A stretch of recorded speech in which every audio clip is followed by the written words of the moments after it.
வாழ்க வளமுடன். அருள்நிதியர்களே, சிந்தனையாளர்களே, இந்த நல்ல நேரத்தில் நாம்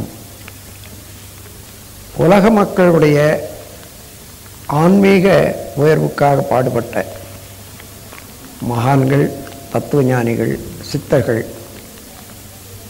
அவருடைய அறிவை நம்மோடு இணைத்துக் கொள்வோம். நீங்கள் முன்வந்திருக்கின்றீர்கள் இந்த அறிவுத்துறையில் உங்களுடைய தொண்டினை உலகுக்கு ஆற்றுவதற்காக. இது சாதாரணமான விஷயம் அல்ல. ஈகையில் அறிவை பற்றி அறிவிப்பது பெருத்த ஈகை, அளவிட முடியாதது. அதுலேயும் இந்த மெஞ்ஞானத்தை பற்றி விளக்குவதற்கு எடுத்துக்கொண்டிருக்கக்கூடிய ஈகை இருக்கிறதே உதவி, அது இன்று ஒருவருக்கு நீங்கள் செய்யும் உதவியானது, நீங்கள் கொடுத்த விளக்கானது அவர்கள் வாழ்நாள் முழுவதும் அவர்கள் குடும்பத்துக்கு ஒரு ஒளிவிளக்காக அமைவதோடு நீண்ட காலத்தொடராக வந்த கருத்தொடர் வினைகளையும் ஓக்க வல்லது. அதனால் பின்னாலே அவர்களுக்கு பிறக்கக்கூடிய குழந்தைகளும் நல்ல முறையில் தூய்மையானவர்களாக அமைவார்கள். அப்பொழுது இந்த அறிவுத்துறையில், விஞ்ஞானத்துறையில் ஒருவருக்கு விளக்கம் கொடுப்பது எந்த அளவு உயர்வு என்றது விவரித்து கணக்கு போட்டு காட்ட வேண்டியது அவசியமே இல்லை. அத்தகைய ஒரு பெரிய சேவையை செய்யறதுக்கு முன்வந்த உள்ள உங்கள் அனைவரையும் பாராட்டுகின்றேன். எல்லாம் வல்ல இறைநிலையோடு மனதை இணைத்துக்கொண்டு உங்கள் தொண்டு வெற்றி பெற வாழ்த்துகின்றேன். இந்த வாழ்த்தும் போது மற்ற ஒவ்வொருவருடைய வாழ்த்துக்கும் ஒவ்வொரு வித வேகம் இருக்கிறது என்று தெரியும். அந்த வேகம் எப்படி அமைதுன்றதை இன்னைக்கு உணர்வாளர்கள் தெரிந்து கொள்வதற்காக இந்த விளக்கம் கொடுக்குறேன். பேரியக்க மண்டல நிகழ்ச்சிகள் அத்தனைக்கும் பிறப்பிடமாகவும் இயக்க களமாகவும் காப்பாகவும் உள்ளது ஸ்டாட்டிக் ஸ்டேட். பிரம்மம், தெய்வம், மெய்ப்பொருள் என்பது உங்களுக்கு தெரியும். அதனுடைய நுண்ணிய பகுதி தான் அலையாக மின்னாக தோன்றி அது சுழலலையாக இருந்து கொண்டு விரிவலை தான் காந்த களமாக பிரபஞ்சம் முழுவதும் இருக்கிறது என்று தெரியும். அந்த காந்த களத்தினுடைய பலவாறான உயர்ந்த செய்கைகளை மனமும் ஒன்று. அப்போ மனம் என்பது அலைநிலையில் தான் இயங்கிக் கொண்டிருக்குது. ஆனால் எது என்று மனதின் அடித்தளத்தை பார்க்கிற போது நிலை பொருள் தான். ஸ்டாட்டிக் ஸ்டேட் என்று சொல்ற பாருங்க, இருப்பு நிலைன்னு சொல்லி. இருப்பை மெய் என்று சொல்வது ஒரு மொழி வழக்கு, மொழி இலக்கணம். மெய் அசைந்தால் உயிர். அப்போ இருப்பு நிலையாக உள்ளது, அசையாது இருப்பது. அந்த நிலையில தான் தெய்வம் என்றும் மெய்ப்பொருள் என்றும் பிரம்மம் என்றும் கடவுள் என்றும் கூறுகின்றோம். அதுதான் அறிவாக இருக்கிறது எல்லா இடத்துலையும். ஆனால் காந்தத்தோட கலந்து அலையாகி அறிவாக மனமாக இருக்கிறது. இருப்பு நிலையில அறிவு, இயக்க நிலையில பல்வேறு இயக்கங்களோட மனமாகவும் இருக்கிறது. அப்போ அந்த மனத்தை அந்த இருப்பு நிலையை நினைந்து, அதாவது பேரியக்க மண்டலம் முழுவதும் நீங்க நினைச்சு பார்த்தீங்கன்னா சுத்த வெளி, அலை நிரம்பிய வெளி என்று தெரியும். அதாவது பேரியக்க மண்டலம் முழுமையும் அலை நிறைந்த வெளி. அதுக்கு அப்பாலாக நாம துரியாதீதம் செய்யறோமே, அது என்ன வெளின்னா அலையில்லாத இருப்பு நிலை வெளி. அந்த நிலையில இருந்து நீங்க பழகி இருக்கீங்க. இப்போ அந்த நிலையோட அந்த அறிவே தான் இப்ப இங்கேயும் இருக்கிறது உங்களாண்டையும். அந்த அறிவை அதோட இணைத்து கொண்டு வாழ்த்துற வாழ்த்துக்கு எவ்வளவு தூரம் எவ்வளவு ஆழமான வலு இருக்கிறது என்று பாருங்க. அதனால வாழ்த்துதல் என்று என்னும் போதே அந்த நினைவு வரணும். அகண்ட நிலையில நின்று கொண்டு இறைநிலையோடு தன்னை அடைத்து கொண்டு வாழ்க வளமுடன் என்று சொல்லும்போது அது இங்கே யாருக்கு சொல்றீங்களோ அவங்களுக்கு மாத்திரம் இல்லாத எங்குமே நிறைந்துள்ள எல்லா ஜீவன்களுக்கும் கூட ஒலிக்கும். அந்த முறையில் என்னுடைய மனதை எல்லாம் வல்ல இறைநிலையோடு இணைத்து நீங்கள் அனைவரும் உங்கள் குடும்பமோ உங்கள் தொழிலோ உங்கள் தொண்டோ மேலும் மேலும் சிறக்க வேண்டும் என்று வாழ்த்துகின்றேன். இந்த நல்ல நாளில் ஆசிரியர் பயிற்சியை தொடங்கி வைக்கிறேன். இந்த பயிற்சியில்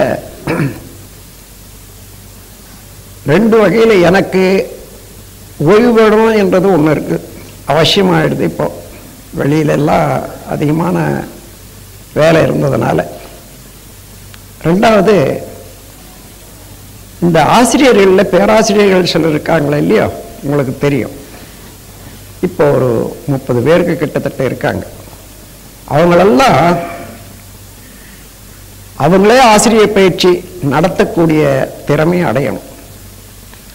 ஆனால் இடம் மாற வேண்டியதில்லை, இதே இடத்துலையே அவர்கள் ஆசிரியர் பயிற்சி கொடுத்து பழகணும். இது எதிர்காலத்துக்கு ஒரு உறுதிப்பாடு. இதை செய்யாத விட்டத்தான் இந்த உலகம் முழுவதும் உள்ள குருமார்கள் அவங்களுக்கு பின்னால குரு பூஜை தான் நடக்குது. உண்மையான குரு வர்றதுக்கு இடமில்லாத அடைஞ்சு போகுது அந்த காவாய். எனவே இப்போ ஆயிரக்கணக்கான ஆசிரியர்கள் தேர்ச்சி பெற்று இருக்கிறத போல குருமார்களை அதிகரிக்கக்கூடிய பேராசிரியர்களை இனிமே தயார் பண்ணணும். ஆசிரியர்களையே தயார் பண்ணணும். ஆசிரியர் தயார் பண்ணக்கூடியவங்க அதிகமாக மாறணும். அதற்கு வழிவகுக்கணும். அதுதான் இந்த ஆண்டு நாம் செய்ய போகிறோம். இதனால் உங்களுக்கு கிடைக்கக்கூடிய விளக்கமோ பயிற்சியோ ஒன்றும் தடைப்படாது. நான் இருப்பேன். ஆசிரியர்கள் சப்ஜெக்ட் அந்தந்த பொருள் பற்றி தெளிவாக எடுத்து உரைப்பார்கள், பயிற்சிகளையும் அளிப்பார்கள். எந்தெந்த இடத்துல அதற்கு மேலாக இன்னும் நுட்பமாக வேண்டுமோ அதை எடுத்து சொல்லி அதை பூர்த்தி செய்வேன். இன்னும் ரொம்ப நல்லதாக இருக்கும். உங்களுக்கு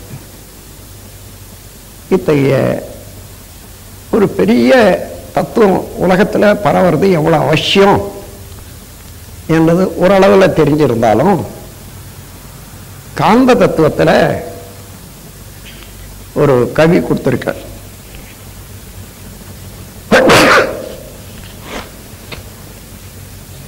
உலகம் முழுக்க பார்த்தீங்கன்னா படித்துண்ணும் என்ற ஒரு பதிவுகள், பழைய பதிவு, விலங்கினத்திலிருந்து மனிதன் வரைக்கும் தொடர்ந்து வரக்கூடிய பதிவில் பறித்துண்ணுதல் என்றது ஒரே ஒரு குற்றம் தொடர்ந்து வருது. அந்த குற்றத்தை அடியோட போக்கி மாற்றி அமைக்க இன்னும் மனிதனால முடியவில்லை. காரணம் தெரியாத காரணம்தான். அந்த விலங்கினா ஒரு உயிரை அடித்து கொன்று அவனுடைய சுதந்திரத்தை பறிக்குது, உரிமையை பிறப்புரிமையை பறிக்குது, உயிரை பறிக்குது, உடலை பறிக்குது, தான் சாப்பிட்டுட்டு வாழுது, குழந்தை பெற்று அப்புறம் சாவுது. இதுதான் விலங்கினத்தினுடைய செயல். அந்த பதிவை ஒட்டியே தான் வந்துட்டு இருக்கிறதுனால மனிதனண்ட எந்தெந்த சந்தர்ப்பத்தில் நீங்க பார்த்தீங்கன்னா ஒவ்வொரு மனிதனண்டையும் பிற வேண்டும் எதிர்பார்க்கிறது சமயத்துக்கு ஏற்றவாறு அது படித்துண்ணுதல் பழக்கத்தினாலே வந்துடும். சிலர் அந்த பழக்கத்தை மாற்றிக்கொண்டாங்க. அறிவின் உயர்வுனால ஆன்மீக பண்பினால அந்த பழக்கத்தை மாற்றிட்டாங்க. ஆனால் பெரும்பாலோர் மாற்றவில்லை. ஆனால் தான் நம்ம எந்த இடத்துல போனாலும் கொஞ்சம் ஏமாந்தா போதுன்ற அளவில் தானே இருக்குது. அது ஒரு ரெண்டை இருந்து என்ன வாங்கலாம், என்ன அந்த நிலை மாறி பிறருக்கு நான் என்ன செய்ய முடியும் என்ற இந்த எண்ணம் இப்படி திரும்பணும்.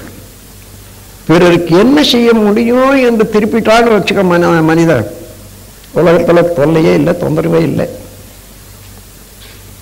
பறித்துண்ணுதல் இல்லை. பறித்துண்ணக்கூடிய ஒரே குற்றம் மனிதனண்ட பொருள், புகழ், அதிகாரம், புலனின்பம் 4ஆக பெருகி போச்சு. தேவை என்னமோ பொருளும் புலனின்பம் தான். ஆனா எல்லா உயிர்களும் இந்த விலங்கினமெல்லாம் பொருளும் புலனின்பத்தோடு தான் நிற்குது.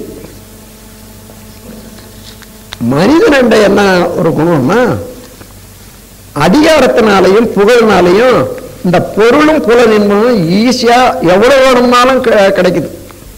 அதனால பொருள் விரும்புவதோடு புலனின்பம் விரும்புவதோடு இன்னும் புகழோ அதிகாரத்தையும் அதிகமாக விரும்பலாம். சரி, இந்த 4ஐயும் வச்சுக்கொள்ளுங்க.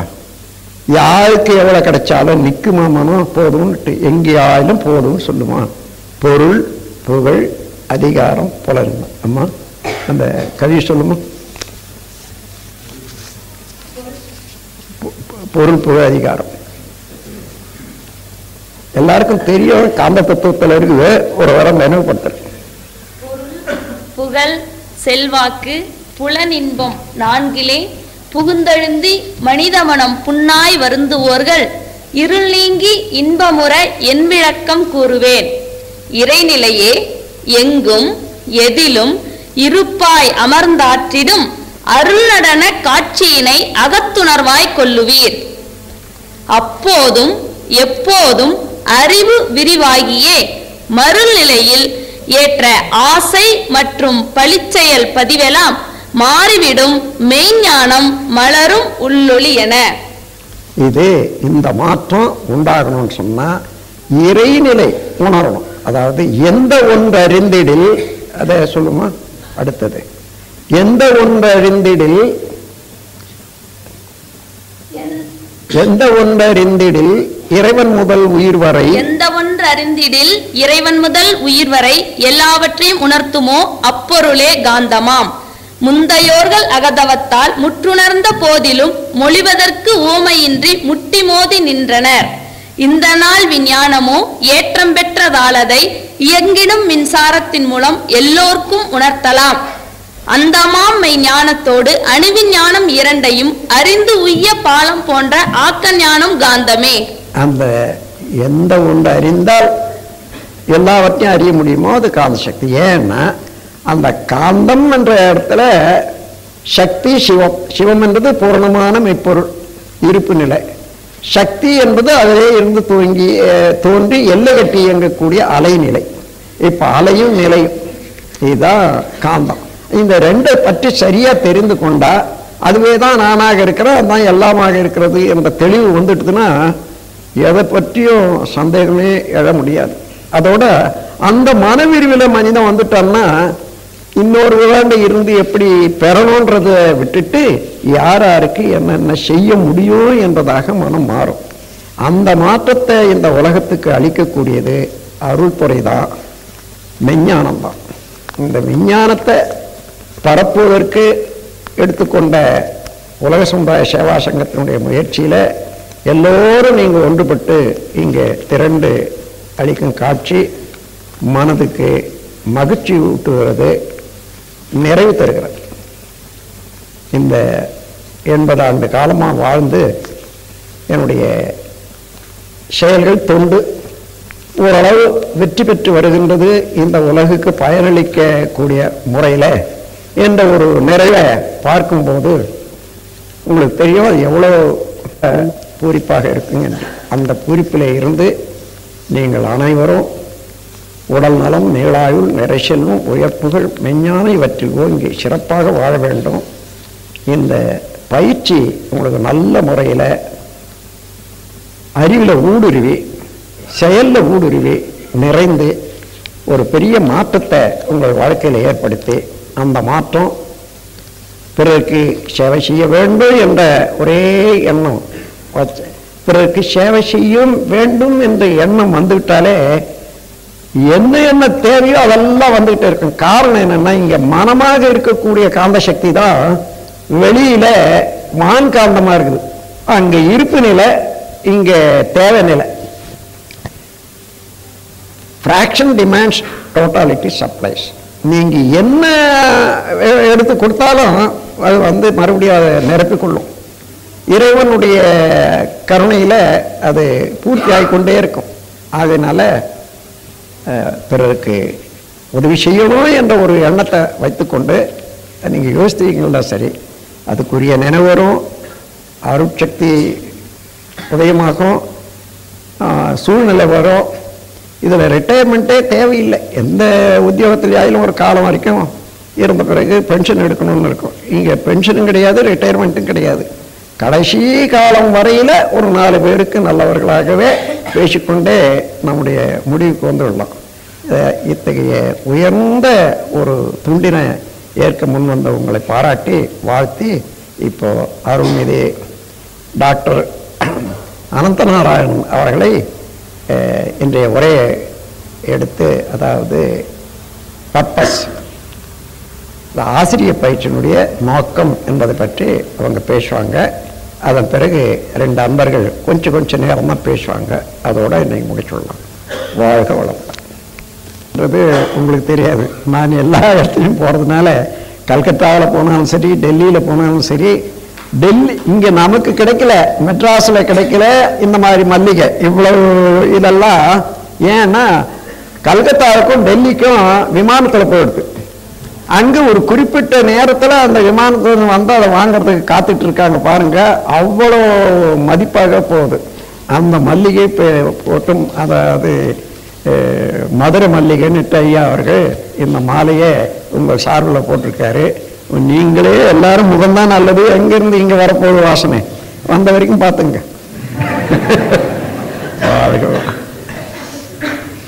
வாழ்க வையகம், வாழ்க வளமுடன், வாழ்க மகரிஷி, குருவே துணை. மெய்யன்பர்களே, இந்த ஆசிரியர் பயிற்சிக்கு வந்திருக்கும் உங்களை எல்லோரையும் முதல்ல பாராட்ட கடமைப்பட்டிருக்கின்றேன். காரணம், என்னுடைய வாழ்க்கையில் நடந்த அனுபவங்களை நான் உங்களுடன் சொல்லிக்கொள்ள ஆசைப்படுகின்றேன். 9 வருட காலத்துக்கு முன்னால் இதே மாதிரி ஒரு ஆசிரியர் பயிற்சியில் முதல் தடவை பவானியில் அந்த வாசவி கல்லூரியில் கலந்து கொள்ளக்கூடிய ஒரு அருட்பேராற்றல் எனக்கு கிடைத்தது. அது முடிந்த பிறகு மகரிஷியிடம் சற்று ஓய்வாக இருந்த நேரத்தில் எழுதும்போது சிறப்பு பயிற்சி பெற்றுக்கொண்டேன், இப்போ ஆசிரியர் பயிற்சி பெற்றுக்கொண்டேன், இப்போ நான் பேசாமல் தவம் பண்ணிகிட்டே இருக்கலாமா என்று கேட்டேன். இனிமேதானே உங்களுடைய தொண்டே ஆரம்பிக்க போகின்றது. நீங்கள் அகத்தாய்வு பயிற்சி செய்திருக்கின்றலாம், எல்லா விதமான தவங்களும் எடுத்துக்கொண்டிருக்கின்றலாம், பிறகு சிறப்பு பயிற்சியிலையும் கலந்து கொண்டு இருந்திருக்கலாம், பிறகு ஆசிரியர் பயிற்சி எதற்கு தேவை என்று ஒரு ஐயம் எழுகின்றது. நானும் பல மன்றங்களை பார்க்கின்றேன், என்னுடைய மதுரையில் இருக்கக்கூடிய எங்கள் மன்றத்திலையும் பார்க்கின்றேன். ஆசிரியர் பயிற்சி முடிஞ்ச உடனே அவங்க அட்ரஸே காணாமல் போயிடுறாங்க, வரதே கிடையாது. ஏன்னா நாம் ஏதோ ஒரு பட்டம் பெற்றுவிட்டோம், அருள்நிதி என்ற ஒரு பட்டம் பெற்றுவிட்டோம், ஒரு லெட்டர் பேடில் நம்ம பின்னால் பேரை போட்டுட்டு அருள்நிதி என்று எழுதிக் கொள்வது, இதற்காக என்று நினைப்பது மிகவும் தவறு. காரணம், உண்மையான நிதி கொடுப்பது தான். அலெக்சாண்டர் டூமாஸ் என்ற ஒரு பெரிய பிரெஞ்சு அறிஞர் பற்றி கேள்விப்பட்டிருப்பீங்க. அவர் இந்த ஏழை பெரும்பாடு, லா மிரப்லா லெஸ் மிசரபிள்ஸ் என்று சொல்லக்கூடிய ஒரு அற்புதமான புத்தகத்தில் வாழ்க்கையை பற்றி வரும்போது, the life is to give and not to take, வாழ்க்கை கொடுப்பதற்கு தான் என்னுடைய எடுத்துக்கொள்வதற்கல்ல. மகர்ஷி நமக்கு அடிக்கடி கூறுவார் இல்லையா, இயற்கை நமக்கு அழைக்கக்கூடிய பாடம் என்ன? இயற்கை கேட்டு நீங்கள் பெற வேண்டியது ஏதாவது இருக்கின்றதா? சற்று சிந்தித்து பாருங்கள். இயற்கை உங்களுக்கு கொடுத்து கொண்டே இருக்கின்றது, கேட்டு பெறுவது எதுவுமே கிடையாது. மனிதன் அழகாக சொன்னார், இந்த டோட்டாலிட்டி வில் ஒன்லி சப்ளை, இந்த ஃப்ராக்ஷன் தான், விண்ணப்பட்ட நாம தான் கேட்டுக்கொண்டே இருப்போம். இயற்கையை இறைவன் கொடுத்து கொண்டே இருக்கின்றான். அதே மாதிரி இந்த அறிவை பெற்ற நாம் அதை மற்றவருக்கு கொடுக்கவில்லை என்றால் அதை பெற்ற என்ன பயன்? யான் பெற்ற இன்பம் வையகம் பெறவே என்று நாம் அடைந்த இந்த செல்வையெல்லாம், உண்மையான இந்த அறிவு செல்வத்தை நாம் எல்லோருக்கும் கொடுக்க வேண்டும், அது பகிர்ந்து கொள்ள வேண்டும். காக்கையை பற்றி கூறுவார்கள், காக்கைக்கு ஒரு ஆகாரத்தை போடுங்கள், அது தானாக சேசாமல் சாப்பிட்டுட்டு போகலாம் இல்லையா? செய்யாது. அது கா கா கா என்று கூப்பிடுகின்றது. ஏன்? அந்த உணவாக அது சிறு உணவாக இருந்தாலும் சரி, அது வயற்கே அது போகாத இருந்தாலும் சரி, எல்லோரிடம் பகிர்ந்து கொள்ள வேண்டும் என்று அந்த காக்கைக்கு இருக்கக்கூடிய மனப்பான் நமக்கு எல்லாரும் வரணும். ஆசிரியர் பயிற்சி என்பது ஏதோ ஒரு பட்டத்திற்காக அல்ல. இந்த பயிற்சியில் நாம் அடைந்த இன்பங்களை எல்லாம் மற்றவருக்கு கொடுத்து கொண்டே இருக்கணும். மதுரையிலே 6 வருடங்களுக்கு முன்னால் இந்த மன்றத்தை ஆரம்பிக்கும் மகரிஷி இதே தான் சொன்னார்கள், எதுவுமே கவலைப்படாதீங்க, மன்றத்தை தொடங்குங்க, தானாக வரும். இன்று எங்கே பார்த்தாலும் எத்தனை மக்கள் கூப்பிடுகின்றார்கள், எங்கெல்லாம் கூப்பிடுகின்றார்கள். எவ்வளோ ஆசிரியர் பெருமக்கள், டாக்டர்கள், இன்ஜினியர்கள், பெரிய கம்ப்யூட்டர் படித்தவங்கெல்லாம் வந்து இப்போ கற்றுக்கொண்டாங்க. பார்க்க போனால் அந்த மகரிஷி சொன்ன வார்த்தை வருகின்றது, ஆசிரியர் பயிற்சியுடைய பலனே இதுதான். இப்போ தான் உங்களுடைய தொண்டே ஆரம்பிக்கின்றது. இதுவரை நீங்கள் அடைந்ததெல்லாம் ஒரு அருட்செல்வர் என்ற பட்டம், அருட்செல்வி என்ற பட்டங்கள் எல்லாம் ஒரு படி, ஒரு உங்களுடைய வாழ்க்கையின் முன்னேற்றத்தில் ஒரு காண்கின்றது. நான் விளையாட்டாக இந்த மன்றத்தில் அடிக்கடி சொல்லுவேன், லூயி ஆம்ஸ்ட்ராங் என்ற ஒரு அமெரிக்கர் முதலாக சந்திரனில் காலடி வைத்தார். அவர் காலடி வைக்கும் போது அவர் சொன்ன வார்த்தை என்ன? நான் இது என்னுடைய அமெரிக்க நாட்டிற்கு சேர்க்கின்றேன் என்று சொன்னாரா? இல்லை. அவர் கிறிஸ்துவ இயக்கத்தை சேர்ந்தவர், அந்த மதத்தை சேர்ந்தவர். நான் என்னுடைய கிறிஸ்டியானிட்டிக்கு நான் இது கொடுக்கின்றேன் என்றா சொன்னார்? இல்லை. The first step for humanity, மனித குலத்திற்கே இதுதான் முதல் அடி என்று சொன்னார் விண்வெளி பயணத்தில். உண்மையிலேயே நாம் எடுக்கக்கூடிய முதல் பயணம் இந்த ஆசிரியர் பயிற்சி தான். காரணம், இதை கற்றுக்கொண்டதிலெல்லாம் மற்றவருக்கு கொடுக்க போகின்றோம். நீங்கள் தீட்சையை அழிக்க போகின்றீர்கள், ஒவ்வொருடைய வாழ்க்கையும் திருத்த போகின்றீர்கள். இப்போ 350 பேர்கள் வந்திருக்கிறது என்றால், டிசம்பரில் 2 350, ஒரு 700, இப்போது ஒரு 300 என்று எடுத்துக்கொண்டால் 1000க்கு மேல் போகின்றது. இந்த 1000ல் ஒரு 500 ஆசிரியர்களாவது அவங்க 300-500 ஆசிரியர்களை உண்டாக்குமானால் இந்த நாடு என்ன ஆகும் யோசியுங்கள். இது ஒன்று தான் கொடுக்க கொடுக்க கொடுக்க வற்றவே வராது. உண்மையான இந்த அக்ஷய பாத்திரம்லாம் கதையெல்லாம் படிச்சிருக்கோம் பாருங்க. இந்த காயகன்னு சொல்லுகின்றோம், ஒரு கல்ப விஷயம் என்று சொல்லணும், ஒரு பெரிய மரம் இருக்கும், அது எது கேட்டாலும் கொடுக்குமா. ஒரு பசுமாடு இருந்தது, காமதேனு, எது கேட்டாலும் கொடுக்கும். ஒரு பாத்திரம் இருந்தது, அக்ஷய பாத்திரம், எது வேணாலும் கிடைக்குன்னு சொல்லணும். உண்மையிலேயே இதுதான் நீங்கள் அடையக்கூடிய ஒரு காயகல்பமோ அல்லது அக்ஷய பாத்திரமோ அல்லது காமதேனுவோ, இதெல்லாம் இன்று தான். அதனால் இந்த பயிற்சியை ஒரு அற்புதமான பயிற்சி. இந்த பயிற்சியில் விஞ்ஞானத்தோட மகரிஷியுடைய சிறப்பு என்னவென்றால் விஞ்ஞானத்தோட இணைப்பு தான். நான் மகரிஷியுடைய உடற்பயிற்சியை பற்றி இப்போ ஒரு புது கோணத்தில் நான் சொல்ல ஆரம்பித்துக் கொண்டிருக்கின்றேன். அந்த ஒரு பயிற்சியிலேருந்து அடுத்த பயிற்சி இவ்வாறு ஒரு தொடர் நிகழ்ச்சியாக ஐயா அவர்கள் நினைத்திருக்காங்க என்று பார்த்தால் ஒரு அற்புதம் அங்கு. இதை ஒவ்வொன்றும் விஞ்ஞானத்தோடு இணைத்து சொன்னது. 9 மைய தவமா விஞ்ஞானம், பிரணவ தவமா விஞ்ஞானம், மனோன்மணி தவமா அதிலையும் விஞ்ஞானம் இருக்கின்றது. இப்போது விபாசன தவம் எடுத்துக்கோமா, அதிலையும் விஞ்ஞானம் இருக்கின்றது. நித்தியானந்த தவமா, அதிலும் விஞ்ஞானம் இருக்கின்றது. இதில் விஞ்ஞானம் இல்லை. காரணம், மகரிஷி சொல்வதெல்லாம் 2 என்று தானே. 1 காந்த அலைகள், 2 மனம். இதை தவிர எதுவுமே இல்லை. திருப்பி எவ்வளோ பேசினாலும் எதை பேசினாலும் கடைசியில் எங்கே வந்து நிற்போம்? அந்த மனதில் தான் வந்து நிற்போம். எதில் வந்து நிற்போம்? காந்த அலைகள் தான் வந்து நிற்போம். இது எல்லாத்திலும் இருக்கின்றது. நம்ம உடம்புல கூட ரசாயன மாறுதல்கள் எடுத்துக்கொள்ளுங்கள். ஒரு செல், அந்த செல்லுக்குள்ள ஒரு உப்பு இருக்கின்றது, அந்த செல்லுக்கு வெளியில் ஒரு உப்பு இருக்கின்றது. இந்த உப்பு ஏன் இங்கே தான் இருக்கணும்? இந்த உள்ளே இருக்கக்கூடிய உப்பு வெளியே வந்தால் என்ன ஆகும்? வெளியே இருக்கிற உப்பு உள்ளே வந்தால் என்ன ஆகும்? எல்லாம் அலைகள் இயக்கத்தில் தான் ஏற்படுகின்றது. Sodium and potassium ionic exchange என்று ஆங்கிலத்தில் ரொம்ப அற்புதமாக சொல்வார்கள். அதை நான் மருத்துவக் கல்லூரி மாணவர்களுக்குன்னா ஒரு 6 நாள் கிளாஸ் எடுக்கலாம். பட் அதெல்லாம் எங்கே எனக்கு அடிப்படை தத்துவங்களை பாருங்கள். எல்லாம் வருவதெல்லாம் அலைகள் இயக்கம் தான். எல்லாம் இந்த விரிவலை, அந்த இருக்கக்கூடியது சுற்றலை தான். அதனால் இவ்வளோ ஒரு அற்புதமான விஞ்ஞானத்தோடு இணைந்த ஒரு மெய்ஞான படிப்பு நமக்கு கிடைக்குது என்றால் இந்த ஆசிரியர் பயிற்சியுடைய உண்மையை நாம் தெரிந்து கொள்ள வேண்டும். இந்த ஆசிரியர் பயிற்சி என்பது ஏதோ நாம் சில தவங்களை கற்றுக்கொண்டோம். சில பேர் ஆசிரியர் பயிற்சியில் இன்னொரு கேட்பது வழக்கம் உண்டு. சார், இந்த சிறப்பு பயிற்சியில் என்னென்ன தவம் சொன்னாங்களோ அதே தானே சொன்னாங்க, ஒன்றும் புதுசாக தவம் சொல்லலையே. நாங்கள் அப்படியே உன்னிப்பாக கவனிச்சுக்கிட்டே இருந்தோம், வேற ஒன்றும் புதுசாக தவம் சொல்லலையே.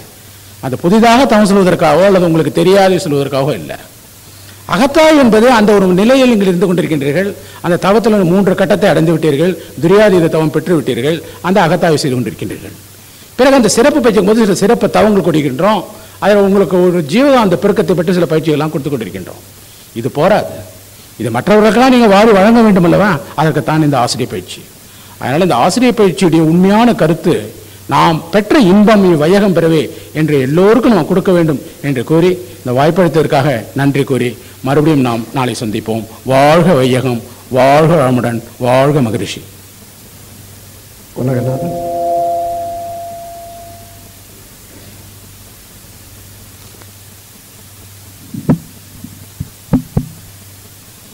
வாழ்க வையகம், வாழ்க வளமுடன். அறிவேதான் தெய்வம் என்றார் தாயுமானார். அகத்ததுதான் மெய்ப்பொருள் என்று எடுத்துக்காட்டி அறிவதனை அறிவித்தார் திருவள்ளுவர்.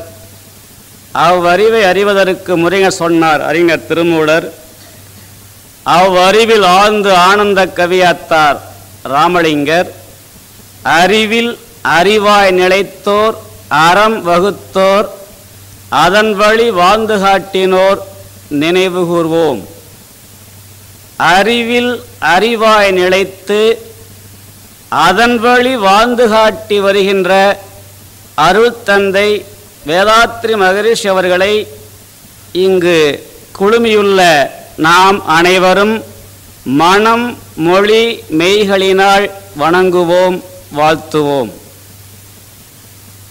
அருட்தந்தை அவர்களை நாம் வணங்கி வாழ்த்துகின்ற பொழுது வாழையடி வாழையென வந்த திருக்கூட்ட மரபினில் யானொருவன் அன்றோ என்ற அடிப்படையிலே சித்தர்கள், யோகிகள், ஞானிகள் சேர்ந்த ஒட்டுமொத்தமான ஒரு திருவுருவமாக நம் முன்பு வீற்றிருக்கின்ற இந்த கலியுக சித்தராகிய மகரிஷி அவர்களை நாம் வணங்குவோமானால், வாழ்த்துவோமையானால், அந்த அன்று தொட்டு இன்று வரை இருக்கின்ற அந்த ஞானிகளோடவே நாம் தொடர்பு கொண்டு அந்த பணியை ஆற்றுவதற்காக நாம் இங்கே குழுமி இருக்கின்றோம் என்ற ஒரு பெருமித உணர்வு நமக்கு இங்கே வர வேண்டும் என்ற அடிப்படையிலே மகரிஷி அவர்கள் நமக்கு இந்த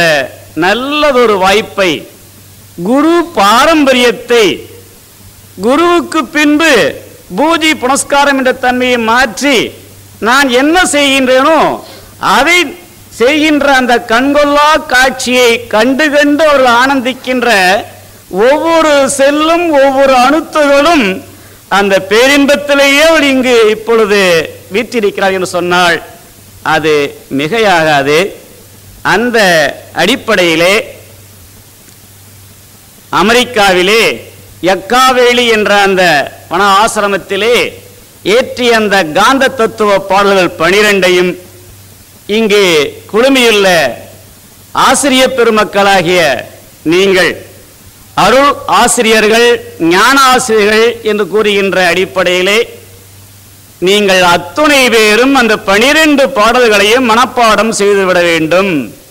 அந்த மனப்பாடம் செய்து அந்த பாடல் படி வாழ்க்கையிலே ஒவ்வொரு நாளும் காலையில் எழுந்தவுடனே ஒரு பாடலை படிப்பது, இன்று இந்த பாடலின்படி நாம் உணர்ந்து தெரிந்து தெளிந்து நடப்பது என்ற அடிப்படையிலே நீங்கள் வீட்டிலே நடந்து காட்டுவீர்களேயானால் அப்பொழுது மகரிஷியருடைய தொடர்பு நமக்கு அதில் 2 நாம் கலந்து விடுகின்றோம்.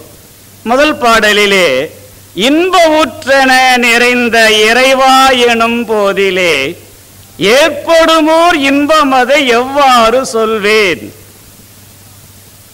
என்று அது எடுத்தெடுப்பிலேயே அந்த எல்லோரும் இன்புற்றிருக்க நினைப்பது வெல்லாமல் வேறொன்றையின் பராபரமை என்ற தாய்மானருடைய அந்த வாக்கிலே மகரிஷி அவர்கள் அப்படியே அந்த சித்தரோடு சித்தராக அறிவே தெய்வம் அடிப்படையிலே தோய்ந்து அந்த வார்த்தை எடுத்து இன்ப ஊற்றென நிறைந்த இறைவா எனும் போதிலே என்று கூறுகின்ற அந்த அடிப்படையிலே நின்று அவர்கள் நம்ம அழைக்கின்றார்கள்.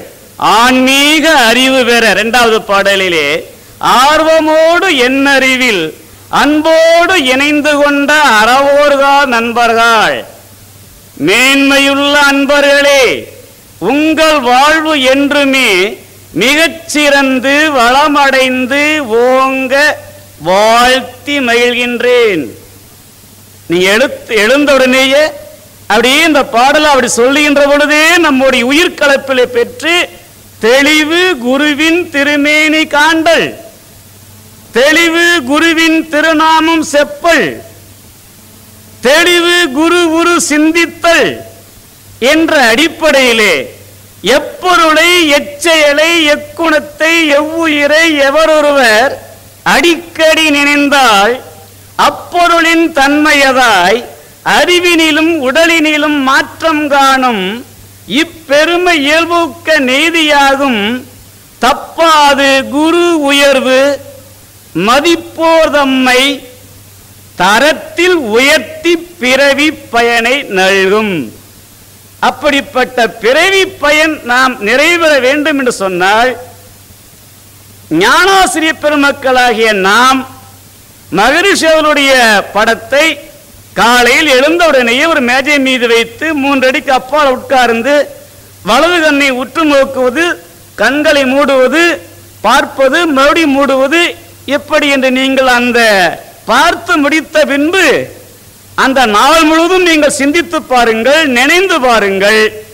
அவளுடைய எண்ணம், அவளுடைய சொல், அவளுடைய செயலாகவே நம்முடைய வாழ்வு மலர்ந்து கொண்டே வரும்.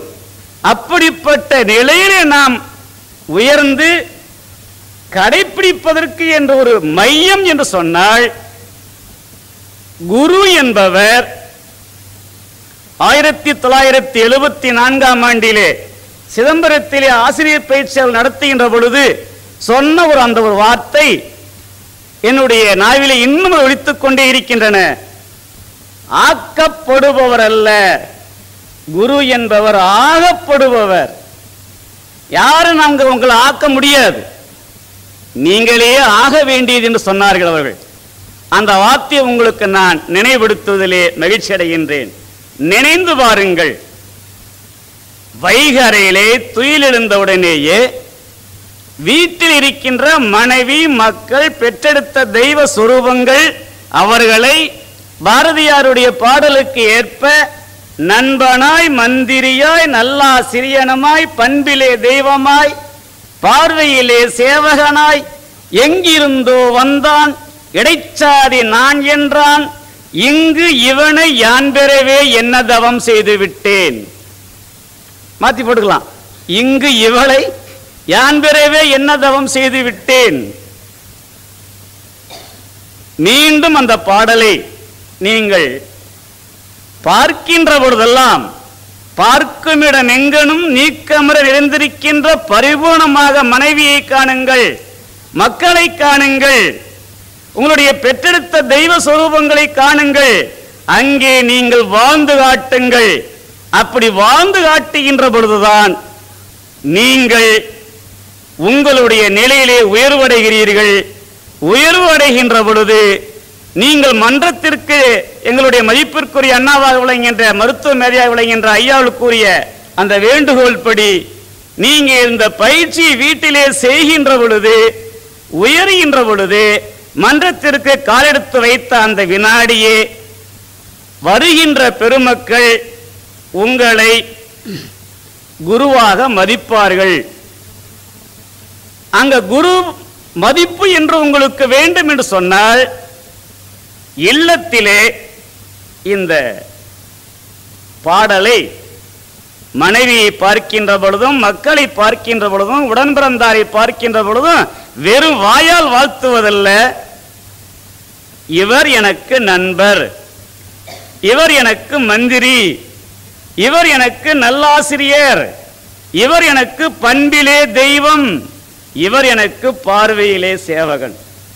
இப்படிப்பட்டவர், இதான் முக்கியமான வார்த்தை, இப்படிப்பட்டவரை பெறுவதற்கு நான் என்ன தவம் செய்து விட்டேன். அப்படிப்பட்ட தவச்சீடர்களாக உயருகின்ற நாம் மற்றவர்கள் இல்லத்திலே நம் மீது அக்கறை கொண்டு அவள் நம் மீது கூறுகின்ற அந்த வார்த்தையை கேட்டு தடுத்து ஆட்கொள்வதற்காக இறைவன் நமக்கு படைக்கப்பட்ட தெய்வ சொரூபங்கள் என்று முதலில் நீங்கள் உணர்ந்து தெரிந்து தெளிந்து நடப்பீர்களானால் அதுவே மகரிஷி அவர்களுக்கு நாம் கொடுக்கின்ற முதல் காணிக்கையாகும் என்று உங்களுக்கு நினைவுபடுத்துவதிலே நாங்கள் மகிழ்ச்சி அடைகிறோம். இரண்டாவதாக, இந்த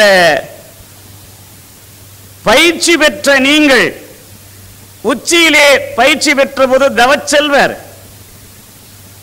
அதீத நிலையிലേക്ക് நன்கு அப்பால் சென்ற பொழுது நீங்கள் அருட்செல்வர்.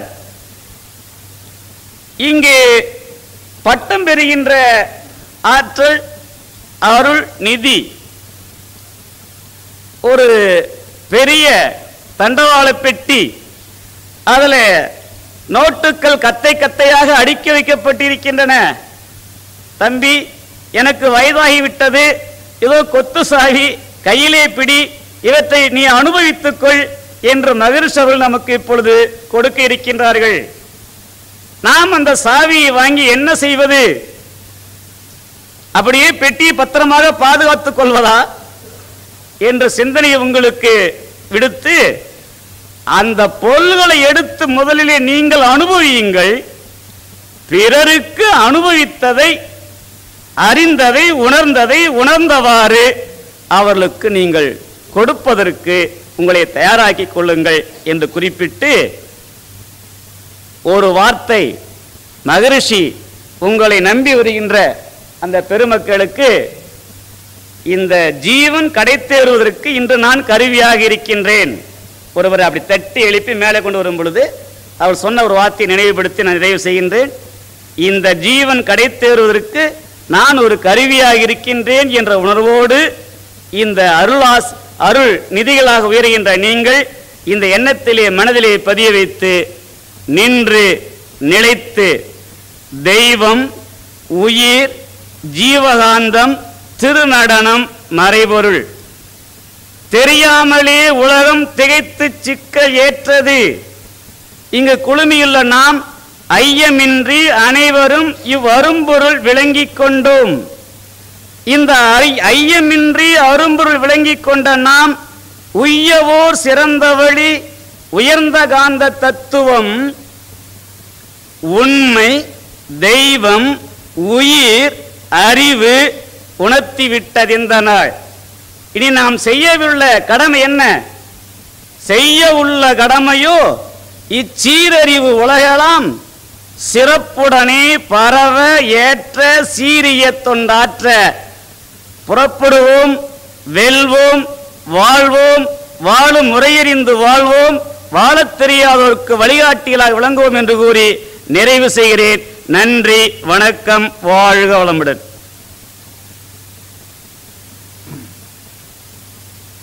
சோமசுந்தரம்.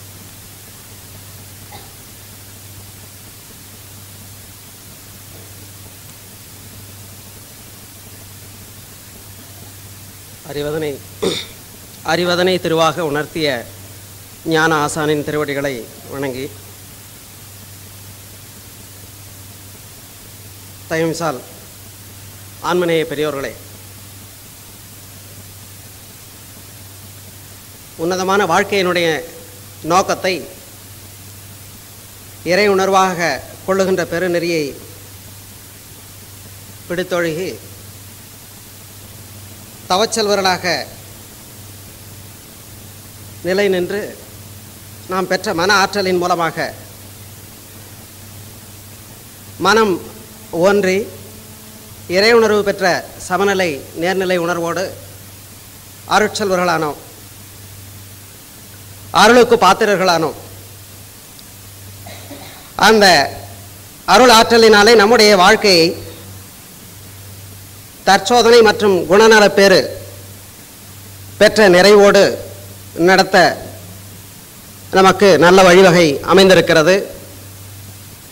இங்கே நாம் சார்ந்ததினாலே யான் பெற்ற இன்பம் பெருகை வையகம் என்கின்ற வகையிலே இதுகார எத்தனையோ அன்பர்கள் பயிற்சி பெற்று இதன் மூலமாக பெற்ற நன்மைகளை பெற்றிருந்தாலும் கூட மற்றவர்களுக்கும் இது குறித்து வழங்க வேண்டும் என்ற பெரு விருப்பத்தினாலே இங்கே கூடியிருக்கின்றீர்கள். உண்மையிலே இது மிக வரவேற்கத்தக்க, மகிழத்தக்க, உணர்ந்து போற்றத்தக்க ஒரு பெரும் சிறப்பான அம்சமாகும். காகம் உறவு கலந்துள்ள கண்டீர் அகண்டாகார சிவபோதம் எனும் பேரின்ப வெள்ளம் பொங்கி ததும்பி பூரணமாய் கிடக்குதையோ. சிவபோதம் எனும் பேரின்ப வெள்ளம் எங்கும் பொங்கி ததும்பி பூரணமாய் கிடக்குதையோ என்று சொல்லுகின்றார்கள். அவ்வாறு கிடக்கக்கூடிய பேரின்ப பெருவெள்ளத்தை நுகர்கின்ற அளவிலே நுகர்ந்த அருளை வழங்குகின்ற வகையிலே நீங்கள் கூடியிருக்கின்றீர்கள், குழுமியிருக்கின்றீர்கள். அருள் நிதியர்கள் என்ற அளவிலே பயிற்சி பெற அருள் நிதியர்களாக வாரி வழங்க கடமையும் பொறுப்பும் உள்ளவர்களாக இந்த பயிற்சிக்கான தகுதி குறித்து மகரிஷி அவர்கள் சில ஆண்டுகளுக்கு முன்னர் அன்பொழியிலே குறிப்பிடும்போது எழுதியிருந்தார்கள், ஒரு நாளைக்கு 1 மணி நேரமோ ஒரு வாரத்திற்கு ஒரு நாளும் சேவைக்கு தன்னை அர்ப்பணித்துக் கொள்ள தயாராக இருக்கின்றவர்கள் வருக என அழைத்திருந்தார்கள். அதனை இந்த சந்தர்ப்பத்திலே நினைவுபடுத்த நான் கடமைப்பட்டிருக்கிறேன். அது மாத்திரமல்ல, இந்த அருளின் வெள்ளத்தை எல்லாம் அருள் நிதியர்களாக வழங்க இங்கே நீங்கள் பயிற்சி பெறுகின்றீர்கள். நாம் இந்த உணர்ந்த பேரின்மைகளை எல்லாம் மற்றவர்களுக்கு வழங்குதல் தான் உண்மையாக ஈகையாக இருக்க முடியும். அன்னசத்திரம் 1000 நாட்டல், ஆலயம் 10000 கட்டல், இவையாவினும் நனி சிறந்தது ஆங்கோர் ஏழைக்கு எழுத்தறிவித்தல் என்று சொன்னார்கள். அந்த எழுத்தறிவித்தல் என்பது வெறும் எழுத்தறிவித்தலாக மட்டுமல்லாமல் எழுத்தின் பொருளாக நிற்கக்கூடிய இறைநிலை உணர்வை உணர்த்தி வாடுகின்ற உள்ளங்களுக்கெல்லாம் எப்படி வள்ளல் பெருமானார் வாடிய பயிரை கண்டபோதெல்லாம் வாடினேன் என்று குறிப்பிட்டார்களோ அதுபோல நாம் மற்றவர்களுக்கு வழங்கும் போது அருள் சுரக்கும் வெள்ளம் பெருகியவர்களாக ஆவோம். இங்கு நான் சாதாரணமாக ஒரு சில பயிற்சிகளை முடித்து ஒரு உந்துதலினாலே வரப்பெற்றிருக்கின்றேனே, நான் ஆசானாக திகழ முடியுமா என்ற ஒரு சந்தேகத்தை, நான் கைகளை நீட்டி மற்றவர்களுக்கு இந்த பயிற்சியை வழங்க முடியுமா என்ற ஒரு சந்தேகத்தை நீங்கள் கொள்ள வேண்டாம். கோவையில் நடைபெற்ற மறைபொருள் விளக்க பயிற்சியிலே மகரிஷி அவர்கள் குறிப்பிட்டார்கள், இங்கு நீங்களே நானாக, நானே நீங்களாக உங்களை நேர்நிறை உணர்வோடு இறைநிலை இணைப்பிலே இருத்தி வாழ்த்துகின்றேன். நீங்கள் அந்த சமநிலை உணர்வோடு நீங்கள் வழங்கும் பொழுது உங்கள் ஆற்றல் அங்கு இறை ஆற்றலாக மிளிரும் என்று சொன்னார்கள். அத்தகைய பெரும் பேற்றினை வழங்கக்கூடியவர் தான் முறையான முழுமையாக குருவாக இருக்க முடியுமே தவிர, காலங்கள் தோறும் என்னை வணங்கிக் கொண்டே இருங்கள், நீங்கள் சிஷ்ய கோடிகளாகவும் நான் குருவாகவும் இருந்து கொண்டிருக்கின்றேன் என்று சொல்லக்கூடிய நிலையெல்லாம் இன்றைக்கு மாற்றம் பெற்றிருக்கிறது. நீங்களும் குருவாக இருந்து வழங்குங்கள் என்று மகரிஷி அவர்கள் நம்மை அழைத்து உயர்த்தி இருக்கின்றார்கள் என்று காணும் பொழுது உண்மையிலே கைவல்ய நவநீதம் என்ற நூலிலே குறிப்பிடப்படுவது போல அஞ்ஞான சந்தேக விபரீதம் என்று 3 விதமான மாயைகள் நம்மை தடுத்து கொண்டிருக்கிறது. இவற்றின்று நீக்கம் பெற்று கேட்டல், சிந்தித்தல், தெளிதல், நிற்றல் என்ற வகையிலே நின்று வாழ வேண்டிய கடமை நமக்கு இருக்கிறது. பல கருத்துக்களை கேட்கின்றோம், பேராசிரியர்கள் மூலமாக, பொறுப்பாசிரியர்கள் மூலமாக. அவற்றை சிந்தித்து நம் வாழ்க்கையிலே நிலைப்படுத்தி நின்று நாம் அவற்றை அந்த நின்ற கற்க கசடர கற்பவை கற்ற பின் நிற்க அதற்கு தக என்றவாறு நாம் நின்று மற்றவர்களுக்கு வழிகாட்டவும் இந்த நன்மை அரிய பெருமைகளை எல்லாம் வழங்கவும் இங்கே அமைந்திருக்கக்கூடிய நல்ல ஒரு பெரும் பாக்கியத்தை பெற்றிருக்கக்கூடிய உங்கள் அனைவரையும் உண்மையிலே மீண்டும் ஒரு முறை அவையின் சார்பாக வருக வருக என வரவேற்று அமைகிறேன். பெற்ற பெரும் பதத்தை மற்றவர்களுக்கு வழங்குகின்ற போது நீங்கள் வளருகின்றீர்கள் என்பதுதான் இங்கே நாங்கள் பெற்ற ஒரு பயனும் கூட. உண்மையிலே நானெல்லாம் எதுவுமே பேச தெரியாத ஒரு அளவிலே இருந்த என்னை எல்லாம் மகரிஷி அவர்கள் இன்றைக்கு இந்த அளவிலே அமைத்திருக்கின்றார்கள் என்று சொன்னால் நாங்கள் இங்கு பேசவில்லை, அந்த அருளுள்ளத்தை எங்களுக்குள் நாங்கள் அமைத்துக் கொண்டோம், இந்த பெரும் பயனை பெற்றோம். அதுபோல நீங்களும் பெற முடியும். அதுபோல நூற்றுக்கணக்கான ஆயிரக்கணக்கான எத்தனையோ அருள் நிதியர்களும் பொறுப்பாசிரியர்களும் வளரும் பொழுதுதான், மலரும் பொழுதுதான் இந்த அமைப்பு உண்மையிலே எத்துணை துறைகளிலிருந்து எத்துணை கோணங்களிலிருந்தெல்லாம் மகரிஷி அவர்கள் நமக்கு சிந்தித்து அருள் இருக்கக்கூடிய பேருண்மைகளை எல்லாம் நாம் பரப்ப முடியும். இன்னும் இந்த அரிய பேருண்மைகள் எல்லாம் எவ்வளவோ பக்கங்களுக்கு சென்று சேர வேண்டியிருக்கிறது என்பதை நாம் உணர்ந்திருக்கின்றோம். சமுதாயத்தினுடைய நிலைமை காணும் பொழுது அந்த உணர்வோடு, உணர்ந்த நிலையிலே நீங்கள் இறைநிலை உணர்வோடு, சமநிலை உணர்வோடு, நேர்நிறை உணர்வோடு நின்று தொண்டாற்றுங்கள். நீங்களே மகரிஷியாக, நீங்களே இறை தத்துவமாக, நீங்களே ஆசானாக நின்று வாழக்கூடிய பெரும் பதத்தை அளிக்கக்கூடிய உன்னதமான சபை இது என்று கூறி வாழ்க வளமுடன் என்று வாழ்த்தி அமைகிறேன்.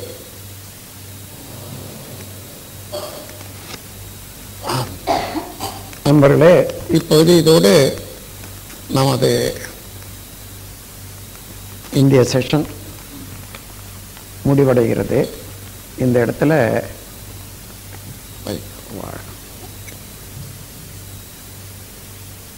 வாழ்க இந்த இடத்துல ஒரே ஒரு சொல்லுக்கு அர்த்தம் கொடுத்துட்டு முடிச்சுடுறோம்.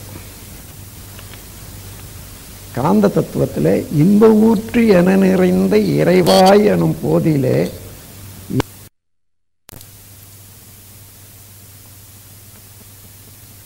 ஆறு சொல்வேன். அப்படி சொல்லக்கூடிய சொல்லுல எப்படி இந்த இன்பம் என்பது ஒரு மனிதனுடைய மனத்தில் உதயமாகுதுன்னு பாருங்க. மனம் எங்க இருந்து புறப்படுதுன்னா உயிர் சக்தியினுடைய மையத்தில் மிக மிக நுண்ணிய சுத்த வெளி, அதுதான் அறிவாக இருக்குது. அதுல இருந்து விரியறது மனம். சரி, அந்த மனம் இருப்பு நிலையாக உள்ள இறைவனை நினைக்கிற போது சுத்தி இருக்கக்கூடிய பிரபஞ்சம் முழுவதிலும் உள்ள வெளியே நினைக்குது இல்லையோ, அந்த அளவில் விரிவுபடுதா? சரி, அதுக்கு அப்பாலாக உள்ள நிலையிலையும் விரியுது இல்லவோ? சரி, அதுக்கு மேல ஏதாயிலும் விரியது இடம் இருக்குதா? இல்லை. இந்த நுணுகிய சின்ன அளவில் இருக்கக்கூடிய மனமானது விரிய விரிய விரிய விரிய பூரணமாக விரியுது. அதுல எப்படி இருக்க ஒரு மொக்கு பூ மொக்கா இருக்குது, அது மலர்றதுன்னு வச்சுங்க. மலர மலர மலர முழுவதும் மலர்ந்து விட்டா அந்த வாசனை முழுவதையும் மணக்கும் இல்லையோ? அதே போல மனித மனம் எந்த அளவுக்கு விரிவடைகிறதோ அந்த அளவுக்கு இன்பம், அதுதான் பேரின்பம். ஏன்னா இந்த சின்ன சின்ன விஷயங்கள் எல்லாம் அப்போ அந்த நிலையில மனதில் நிற்கவே நிற்காது. சின்ன விஷயத்தில் நினைக்கிற போது எல்லை கட்டி போகும். இது எல்லையற்றதாக விரிந்து நிற்குது பாருங்க. அதான் இன்ப ஊற்று என நிறைந்த, எங்குமே அந்த இன்ப ஊற்றாக பூர்த்தியாக நிறைந்த இறைவா எனும் போதிலே ஏற்படும் ஓர் இன்பம் அதை எவ்வாறு சொல்வேன்? இது எப்படி விளக்கிறது? ஏன்னா ஒவ்வொருவரும் இப்போ அதை நினைச்சு பாருங்க, அந்த அளவு விரிவடையும். விரிந்து விரிந்து விரிந்து விரிந்து அந்த இறைநிலையை நினைந்து நினைந்து நினைந்து அதுவே தான் இங்கு அறிவாக இருக்கிறது, எங்குமே அறிவாக இருக்கிறது என்றதை உணர்ந்து கொஞ்சம் கொஞ்சமா தெளிகிற போது இதுவரையில இருந்த மயக்கங்கள் எல்லாம் கொஞ்சம் கொஞ்சமா விடுபட்டு நாம் ஒரு பூரணத்துவம் பெறுவோம் என்று கூறி அந்த நிலைக்கு அழைத்து போவதற்கு உரிய உளப்பயிற்சி தான் யோகம்.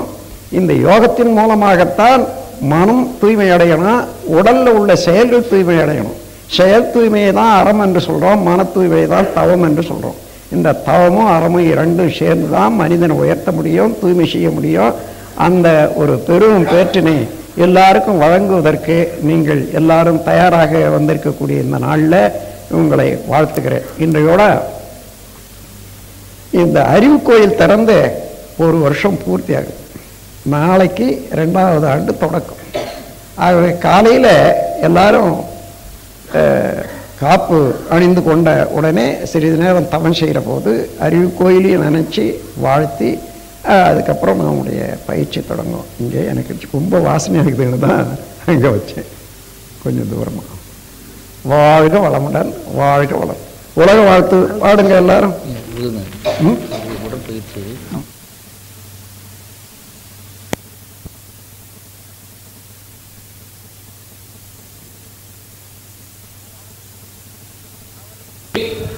அவரது தொழில் முக்கியம்.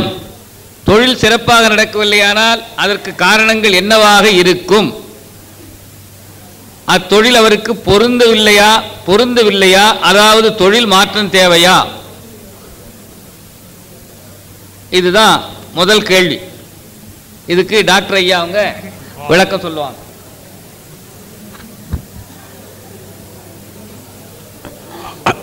வாழ்க வையகம், வாழ்க வளமுடன், வாழ்க மகரிஷி. அன்பர்களே, இந்த கேள்வி எழுப்பின அன்பர் அவர் நிறைய அதில் சில உபகேள்வியெல்லாம் கேட்டிருக்காங்க. பட் எல்லாருக்கும் முக்கியமான காரணம் என்னென்னா, இப்போ இந்த ஆர்மியிலெல்லாம் ஒன்று சொல்லுவாங்க, உங்களுக்கு 4 பிரச்சனை இருந்ததுன்னா எல்லாமே பிரச்சனை தான், பட் அந்த பிரச்சனைகளுக்கும் ஒரு seniority to order of priority என்று சொல்வார்கள். எது முதல்ல தீர்க்க வேண்டிய பிரச்சனை, பிறகு அடுத்தது எது, அதுக்கு அடுத்தது எது, அதுக்கு அடுத்தது. இப்போ இங்கே மருத்துவ முடித்த டாக்டர்லாம் நிறையா வந்திருக்காங்க. அவனுக்கெல்லாம் தெரியும். இப்போ ஒரு பஸ் ஆக்சிடென்ட் ஆகுது, நான் அன்றைக்கி டியூட்டியில் இருக்கேன், எங்கிட்ட அந்த டியூ வந்தேன்னா அவனுக்கு தலையில் அடிபட்டிருக்கும், நெஞ்சில் அடிபட்டிருக்கும், வயிற்றில் அடிபட்டிருக்கும், கால் எலும்பு முறிஞ்சிருக்கும். நானும் அவனுக்கு ஏற்பட்டது தான். பட் அதில் முக்கியம் எது? சுவாசப்பையில் அடிபட்டிருக்கிறது தான். ஏன்னா அது மூச்சு நின்று போயிடுதுன்னா என்ன காப்பாற்றி என்ன பிரயோஜனம்? எலும்பை நான் சரி பண்ணி என்ன பிரயோஜனம்? மூளையை நான் சரி பண்ணி என்ன பிரயோஜனம்? அது அலாட்மெண்ட் ஆஃப் ப்ரியாரிட்டி என்று பெயர். வாழ்க்கையில் நம்முடைய பிரச்சனை இதற்கெல்லாம் நம்ம முதல்ல இதை தெரிஞ்சுக்கணும். செய்யும் தொழிலே திறமைதான் தெய்வம். இந்த திறமையை யார் கொடுக்கறது? நம்ம எல்லாரும் திறமை இல்லாமல் இருந்துட்டு இருக்கோம். காரணம் ஏன்? இப்போ எத்தனையோ பேர் வாழ்ந்துருக்கோம். இப்போ நீங்கள் 50 வயசில் இன்னைக்கு குண்டனித்தவங்க கற்றுட்டு இருக்கீங்க. மகரிஷிகிட்ட வந்து சில பேர் 40 வயசில் கற்றுருக்காங்க, சில பேர் 30 வயசில் கற்றுருக்காங்க. இதெல்லாம் ஏன் எங்கே போயிருந்தது? இந்த நாட்டில் இல்லையா? இல்லை வேதாத்திரி என்ற ஒரு சிறு மனிதன் அவர் உலக நல தொண்டன் என்று தன்னை கூட்டுக்கொண்டிருக்கிறார். அவர் என்ன அவர் கண்டுபிடிச்சதா? இல்லையே. ஏன் நமக்கு இதெல்லாம் தெரியாமல் இருந்தது? இதற்கெல்லாம் காரணம் வந்து 2 காரணங்கள். ஒன்று, அவைகள் மறைக்கப்பட்டது, மறுக்கப்பட்டது. மறைக்கப்பட்டிருந்தால் கண்டிப்பாக அதை கொண்டு வந்துட முடியும் வெளியே. மறைக்கப்பட்டதெல்லாம் இப்போ மகரிஷி வெளியே கொண்டு வந்துருக்காரு. மறுக்கப்பட்டால் என்ன ஆகும்? உனக்கு இது லாய்க்கு இல்லை என்று. எந்த தொழிலும் உங்களுடைய திறமை தான் தெய்வம் என்றால் அந்த தொழிலில் வந்து கண்டிப்பாக மனிதனுக்கு தொழில் தேவை. தொழில் இல்லாமல் யாரும் இருக்க முடியாது. யாராக இருந்தாலும் ஏதாவது ஒரு தொழில் செஞ்சாலும் உண்மையே பார்க்க போனால் எல்லாம் இந்த வயிற்றுக்காக தான் எல்லாமே தொழில் செய்யறோம்.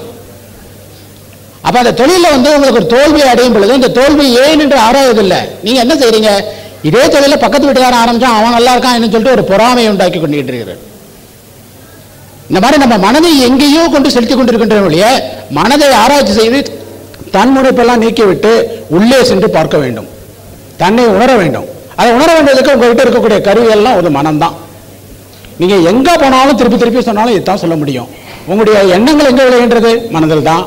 உங்களுடைய ஆசை இந்த தொழில் எனக்கு நல்லா நடக்கணும், நான் இப்போ ஒரு ஃபேக்டரி வச்சிருக்கேன், 4 ஃபேக்டரி உண்டாக்கணும் என்றால் அந்த தொழிலில் உங்கள் திறமையை காண்பிப்பதில்லை. காரணம் உங்கள்கிட்ட இருக்கிற திறமை உங்களுக்கே தெரியறதில்லை. இது ஒரு காரணம். இரண்டாவது, இப்போ உதாரணமாக நான் வந்து டாக்டர் படி வச்சவன், என்னுடைய மகன் வந்து அந்த படிக்கக்கூடிய வரும்போது ஒரு நாளைக்கு சொன்னால் எனக்கு இந்த டாக்டர் படிப்பெல்லாம் இன்ட்ரெஸ்டே இல்லை, எனக்கு அதில் ஒன்றும் விஷயமே இல்லை, வேணாம் என்றான். இப்போ நான் அவனை பலவந்தப்படுத்த முடியாது. நான் டாக்டர், நீ டாக்டராக தான் இருந்தான். ஏன்னா அவனை பலவந்தப்படுத்தியிருந்தா அவனுக்கு அதில் இஷ்டமே இல்லாத இந்த தொழிலை பார்த்தீங்கன்னா அவன் அதில் முன்னுக்கே வர முடியாது. அவன் ஏதோ ஒரு பேருக்கு தான் இருப்பான் வெளியே, உண்மையான உள்ளத்தோடு இணைந்த தொழில் இருக்காது. அந்த மாதிரி உங்கள் தொழில் இருந்திருக்கலாம். அப்போ அதை நீங்கள் கண்டிப்பாக மாற்றி தான் ஆகணும். சரி, தோல்வியில் உங்களுக்கு வெற்றி கிடைக்கவில்லை, இந்த தொழிலில் வந்து தோல்வி தான் கிடைக்கின்றது என்றால் அது நீங்கள் ஆராய வேண்டும். ஏன் கிடைக்கின்றது? அதற்கு காரணம் உங்களுடைய கவனக்குறைவானாலா, அல்லது வேற யாரையோ நம்பிக்கொண்டு நீங்கள் இருப்பதனாலா, இல்லது அந்த தொழில் வந்து எல்லாரும் வைத்திருக்கின்ற தொழில் போய் நீங்களும் ஆரம்பித்தார்.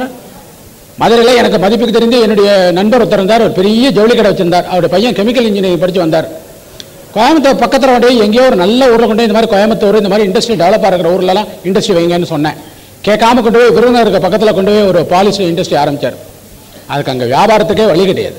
3 வருடம் இருந்தது, 4வது வருடம் மூட வேண்டி வந்து விட்டது. அவனுக்கு திறமை இருக்கின்றது, அந்த அதுக்குள்ள படிப்பு இருக்கின்றது, அதுக்குள்ள எல்லா வசதியும் இருக்கின்றது.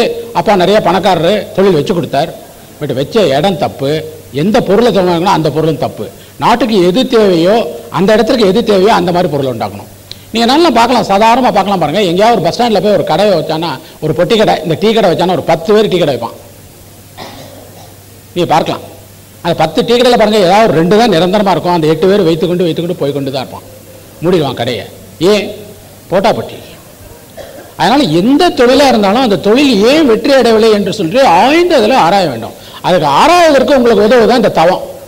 இந்த தவ நிலையில் நீங்கள் இருந்து விட்டால், அந்த துரியாத நிலையில் இருந்து விட்டு அந்த துரிய நிலையில் வந்து விட்டு அப்படியே சிந்திக்க தொடங்கினா, சாதாரண சிந்திக்கிறவன் தான் ஒரு பெரிய யாருன்றான். இப்போ சாக்ரட்டிஸை பற்றி சொல்லுவாங்க. சாக்ரட்டிஸ் யாரு? ஒரு சிலை வடிக்கிற சிற்பி.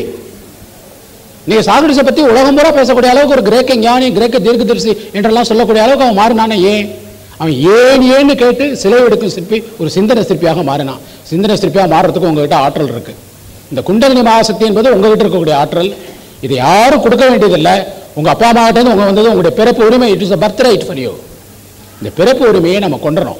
அந்த நிலையோடு இருந்து உங்க தொழிலை நீங்க சிந்தனை பண்ணி பாருங்க, அந்த தொழிலை வெற்றி அடைய முடியும். அதுக்கு நான் நல்ல உதாரணங்கள் உங்களுக்கு காண முடியும். நீங்க வந்து இந்த இப்போ வந்தாங்களே அமெரிக்காவிலேருந்து அந்த ஒரு பேர் என்ன பட்டு இல்லை மதுக்கர் பட்டில் இன்னொருத்தர் ராமலிங்கா பட். நம்முடைய மகர்ஷியுடைய யூனிஃபைடு தியரி, இந்த பிரபஞ்ச ஒருங்கிணைப்பு திட்டம் இருக்க, அதுக்கு இந்த உலகத்துடைய இதில் அமெரிக்கா நாட்டில் தலைவராக இருக்கார். அவர் சிறு வயது தான், கர்நாடக மாவட்டத்தில் பிறந்தவர் தான், நல்ல படிப்பு படித்தார், அமெரிக்காவில் போயிருந்தார். ஏதோ இண்டஸ்ட்ரி மாற்றி மாற்றி ஒரு 2 வருஷம் 3 வருஷம் மாற்றி கொண்டே இருந்தார். மகரிஷியுடைய ஈடுபாடு வந்த பிறகு இந்த படிப்பெல்லாம் படித்து கொண்டு ஒரு சிந்திக்க ஆரம்பித்து விட்டார். ஒன்றில் யோகா ஃபார் மாடர்ன் வேதை படித்தார், ஆல்ட்ருவிசம்னு 2 புத்தகத்தை படித்தார். மகரிஷி இதை ஆங்கில புத்தகத்தில் படித்தார். சிந்திக்க சிந்திக்க சிந்திக்க இன்னைக்கு தொழிலில் பாருங்கள் ஒரு பெரிய மேன்மை அடைந்து விட்டார். அவரே மெட்ராஸில் போன வருஷம் மகரிஷி முன்னாலே எங்கள் எல்லார் மேலேயும் உட்காந்து கொண்டு நான் வெற்றிக்கு காரணம் நான் மகரிஷியுடைய புஸ்தகங்களை படித்த பிறகு சிந்திக்க ஆரம்பித்த பிறகு தான் வந்தது. இப்போ இந்த அன்பர் ஒரு தொழில் அவருடைய தோல்வி ஏற்படுகின்றது, தொழிலில் நஷ்டம் ஏற்படுகிறது என்றால் நீங்கள் சிந்திக்க ஆரம்பிக்கலை, நல்ல முறையில் சிந்திக்க ஆரம்பிக்கும். தவநிலையோடு நீங்கள் சிந்திக்க ஆரம்பிக்கும் போது கண்டிப்பாக உங்களுக்கு வெற்றி கிடைக்கும். அதை பல இடங்களில் நான் உங்களுக்கு உதாரணமாக சொல்ல முடியும். என் வாழ்க்கையிலேயே நான் நிறைய பல இதில் பார்த்துருக்கேன். இந்த 12 வருட காலமாக எனக்கு கிடைக்கக்கூடிய வெற்றியெல்லாம் காரணம் இந்த தியானம் தான், வேறு எதுவுமே கிடையாது. வாழ்க்கையில் எடுத்துக்கிட்டா நிறைய பெரிய படிப்பு பெரிய வசதி அதுலேயே சுற்றி கொண்டு இருந்தேன். பட் மன நிறைவு இருந்ததா கிடையாது.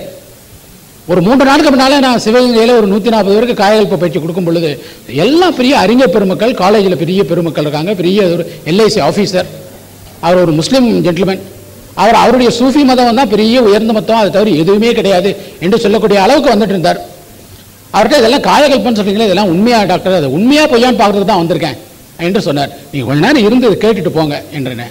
அன்றைக்கி ஒரு கௌசியா காந்தின்னு சொல்லிட்டு ஒரு IAS அவங்க கலெக்டர், அவங்களும் காலையில் வந்துட்டாங்க காயகல்பம் கற்றுக்க. அவங்க நான் ஒரு 1/2 மணி நேரம் தான் இருப்பேன், 1/2 மணி நேரத்துக்கு சொல்லித்தர முடியுமா அப்படின்னாங்க. 1/2 மணி நேரத்தில் உங்களால் கற்றுக்க முடியுமான்னு கேட்டேன்.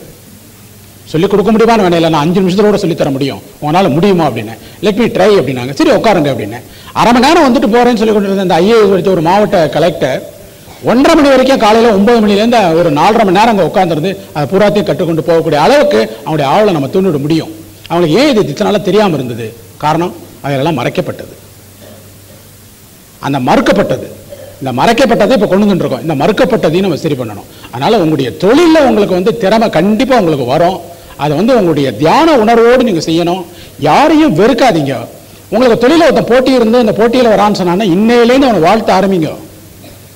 தொழிலில் உங்களுக்கு எதிர்த்தாப்புல திறந்தா அவன் போட்டி பண்ணுறான், இல்லை உங்களுக்கு ஒரு தொழிலாளியே உங்களுக்கு சரியா உதவலை, தொழிலை அவங்க எதை கெடுத்துட்டு இருக்கான் என்றால் அவனை நீங்கள் வெய்யாதீங்க, வசப்படாதீங்க, அவனை வாழ்த்த ஆரம்பிங்க. இன்னையிலேருந்து ஆரம்பிங்க, இப்போலேருந்து.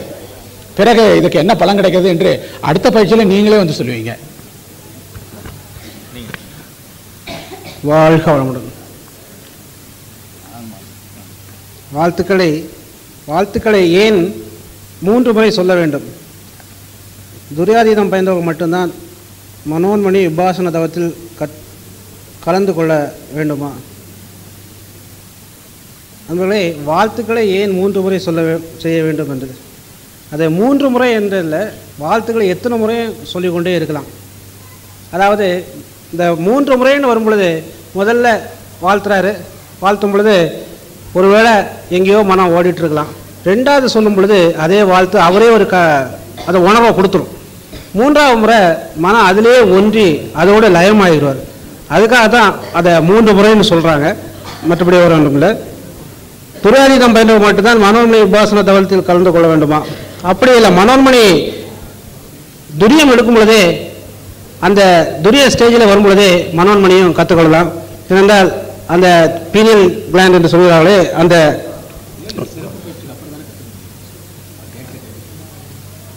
துரியாதீதம் பயின்றவர் மட்டும்தான் மனோன்மணி விபாசன தவத்தில் கலந்து ஆமாம் சிறப்பு பயிற்சியில் துரியாதீதம் இல்லாமல் கலந்து கொள்ள முடியாது. அந்த பர்டிகுலர் அந்த மனோன்மணி தவம் அந்த மாதிரி தான். வாழ்க வையகம், வாழ்க வளமுடன். அறிவு சார்ந்த பிறர்களே, கண்ணாடி பயிற்சி செய்தால்தான் பிறருக்கு தீட்சை கொடுக்க முடியுமா? கண்ணாடி பயிற்சி செய்தால்தான் கொடுக்க முடியும் என்பதில்லை. கண்ணாடி பயிற்சி ரொம்ப ஜீவான பெருக்கம், நம்மை ஆற்றலை பெருக்கிக் கொள்வதற்காக செய்கிறோம். ஆனால் தீட்சை கண்ணாடி பயிற்சி இல்லாமலும் கொடுக்கலாம். புள்ளி பயிற்சி தினமும் செய்யலாமா? புள்ளி பயிற்சி இப்பொழுது வேண்டாம் என்றே நிறுத்தப்பட்டுள்ளது. ஏன்னு சொன்னால் இந்த தீப பயிற்சியும் கண்ணாடி பயிற்சியும் மிக சிறந்தது, போதுமானது என்ற அளவில் அதை இப்போ அதிகமாக வலியுறுத்துவதில்லை. ஆனால் தினம் செய்வதில் அதில் ஒரு அதிகமான ஹீட் ஏற்படும். தினமும் செய்யவும் கூடாது. முன்பு சிறப்பு பயிற்சியில் அத்தவம் கற்றுக் கொடுத்தார்கள், இப்போது இல்லையே. அதான் இந்த கரும்புள்ளி பயிற்சியினால அதிகமான எனர்ஜி செலவாகிறது, உடல் அதிகமான உஷ்ணத்தை எழுப்புறதுனால அதை இப்பொழுது அதிகமாக கொடுப்பதில்லை. வாழ்க வளமுடன்.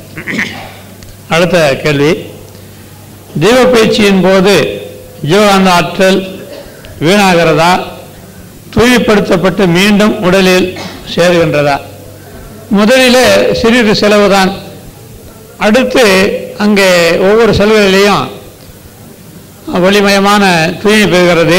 அதன் பிறகு எந்த புலன்களிலே எந்த வகையில் செலவானதோ அந்த வகையில் மீண்டும் அது நிரப்பப்படுகிறது என்பதை நாம் உணர வேண்டியது. மத சின்னங்கள் நெற்றியில் அணிவது உலக சமுதாய சேவா சங்க கருத்திற்கு எதிரானதா, ஏற்புடையதா?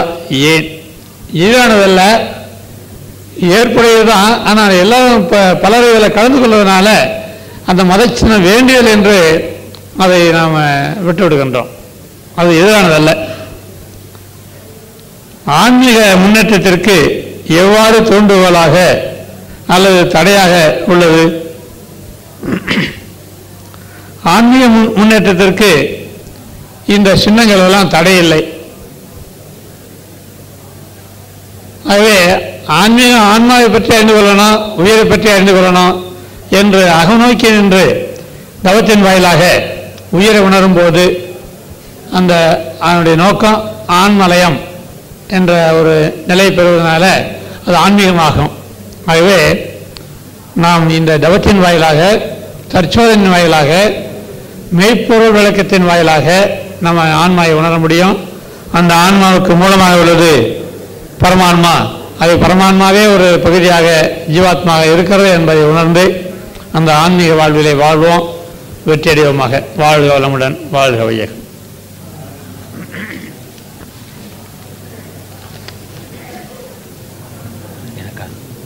நிறைய கேள்வி இருக்குது, நிறைய கேள்வி. நீங்கள் ஒன்று சொல்லுங்க. சரி, நான் ஒன்று சொல்கிறேன்.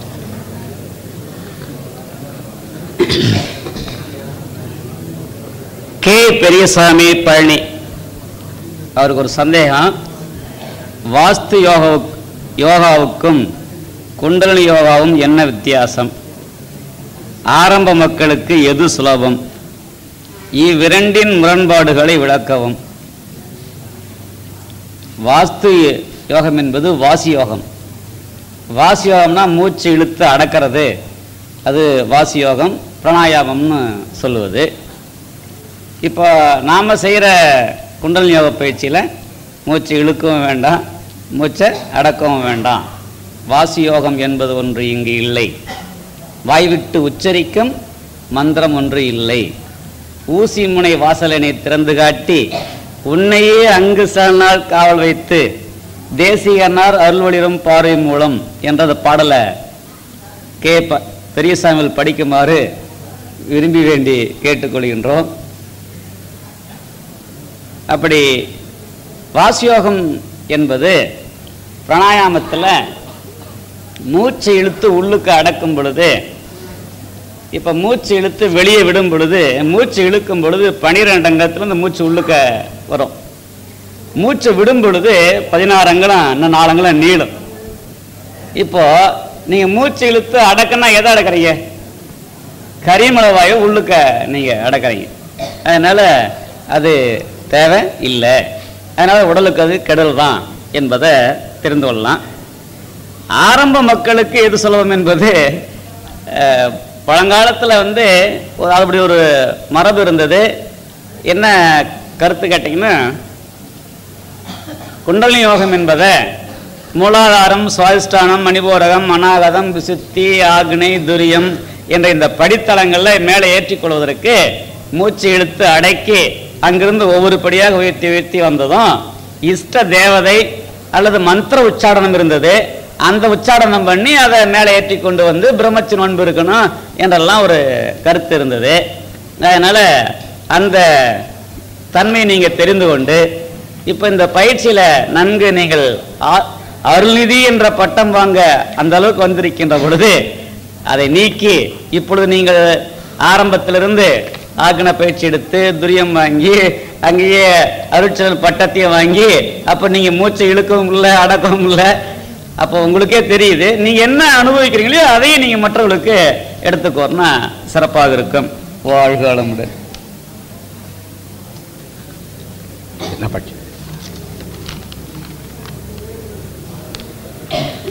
ஐயா, தவத்தை பற்றி ஒன்றும் தெரியாத ஒருவரிடம் அவருக்கு எளிதில் புரியும்படி எப்படி ஆரம்பித்து எப்படி விளக்குவது, அதான் அந்த பயிற்சியே, ஆசிரியர் பயிற்சியே அதான்.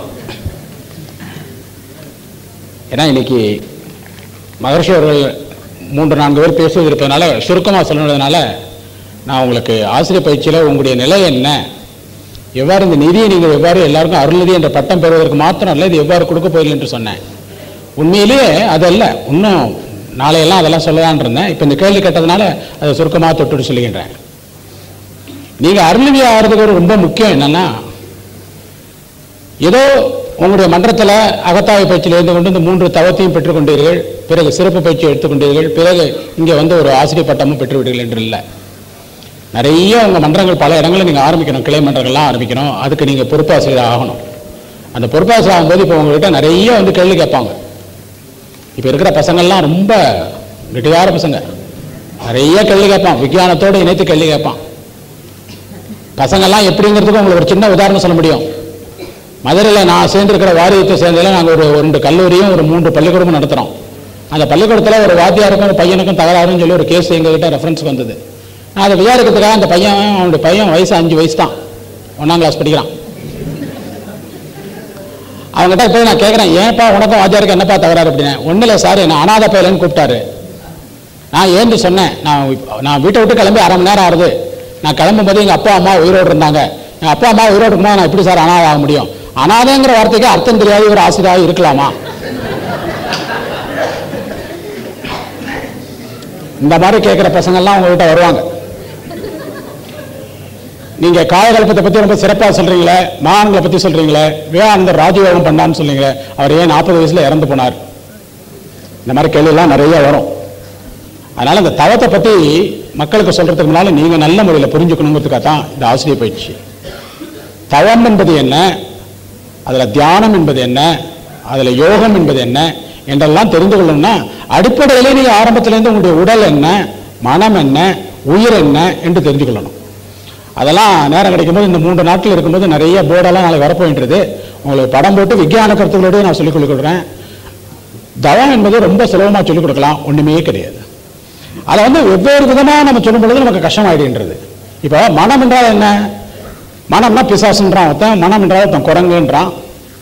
ஒருத்தன் மனம் தானே சார், அதான் சார் மனம் அப்படின்றாரு. இன்னொருத்தர் பாருங்க, ஒரு தமிழ் ஐயா எனக்கு சொல்லிக் கொடுத்தார் மனதுக்கு அர்த்தம். அதை நான் சொல்லிக் கொள்கிறேன் பாருங்க, நீங்களாம் என்ன அறிங்கன்னு பாருங்க கொஞ்ச நேரத்தில். எது எதுவாக இருந்தாலும் அது அதுவாக இல்லையோ அதுதான் மனம். இப்போ எல்லாம் முடிய பிச்சுக்கிற மாதிரி இருக்கும். எது எதுவாக இருந்தாலும் அது அதுவாக இல்லையோ அதான் மனம். இப்படி நம்மளை நிறைய குழப்பங்களை பண்ணிட்டே இருந்தாங்க, அதனால கஷ்டம். அதனால தான் இந்த மதங்கள் வந்து உருவ வழிபாடு வந்து இந்த மத சின்னத்தை பற்றி எல்லாம் கேள்வி கேட்டீங்க. மகரிஷி அழகாக சொல்லுவார், மத சின்னம் ஏன் இல்லை அப்படின்னு. ஒரு காலத்தில் மகரிஷி வந்து தனலட்சுமி பூஜையே வச்சிருந்தாரு, அது வேண்டான்னு சொன்னார். ஏன்? மற்ற மதத்தினெல்லாம் வரும்போது ஏதோ ஒரு வழிபாடு மாதிரி இருக்கின்றது, இது விளக்குன்றீங்க, லட்சுமின்றீங்க, அப்போ உங்கள் கடவுளை கும்பிட்றீங்க, அங்கே ஒரு முஸ்லீம் மக்களோ அல்லது ஒரு கிறிஸ்தவ மக்களோ வந்து வர முடியுமா? அதனால தான் இதெல்லாம் எடுத்தாங்க. ஏன்னா பல நாட்டுகளுக்கு போக வேண்டியது, பல மதத்தினர் வந்து கேள்வி கேட்கின்றார்கள். அவன் முதல்ல என்ன கேள்வி கேட்பான்?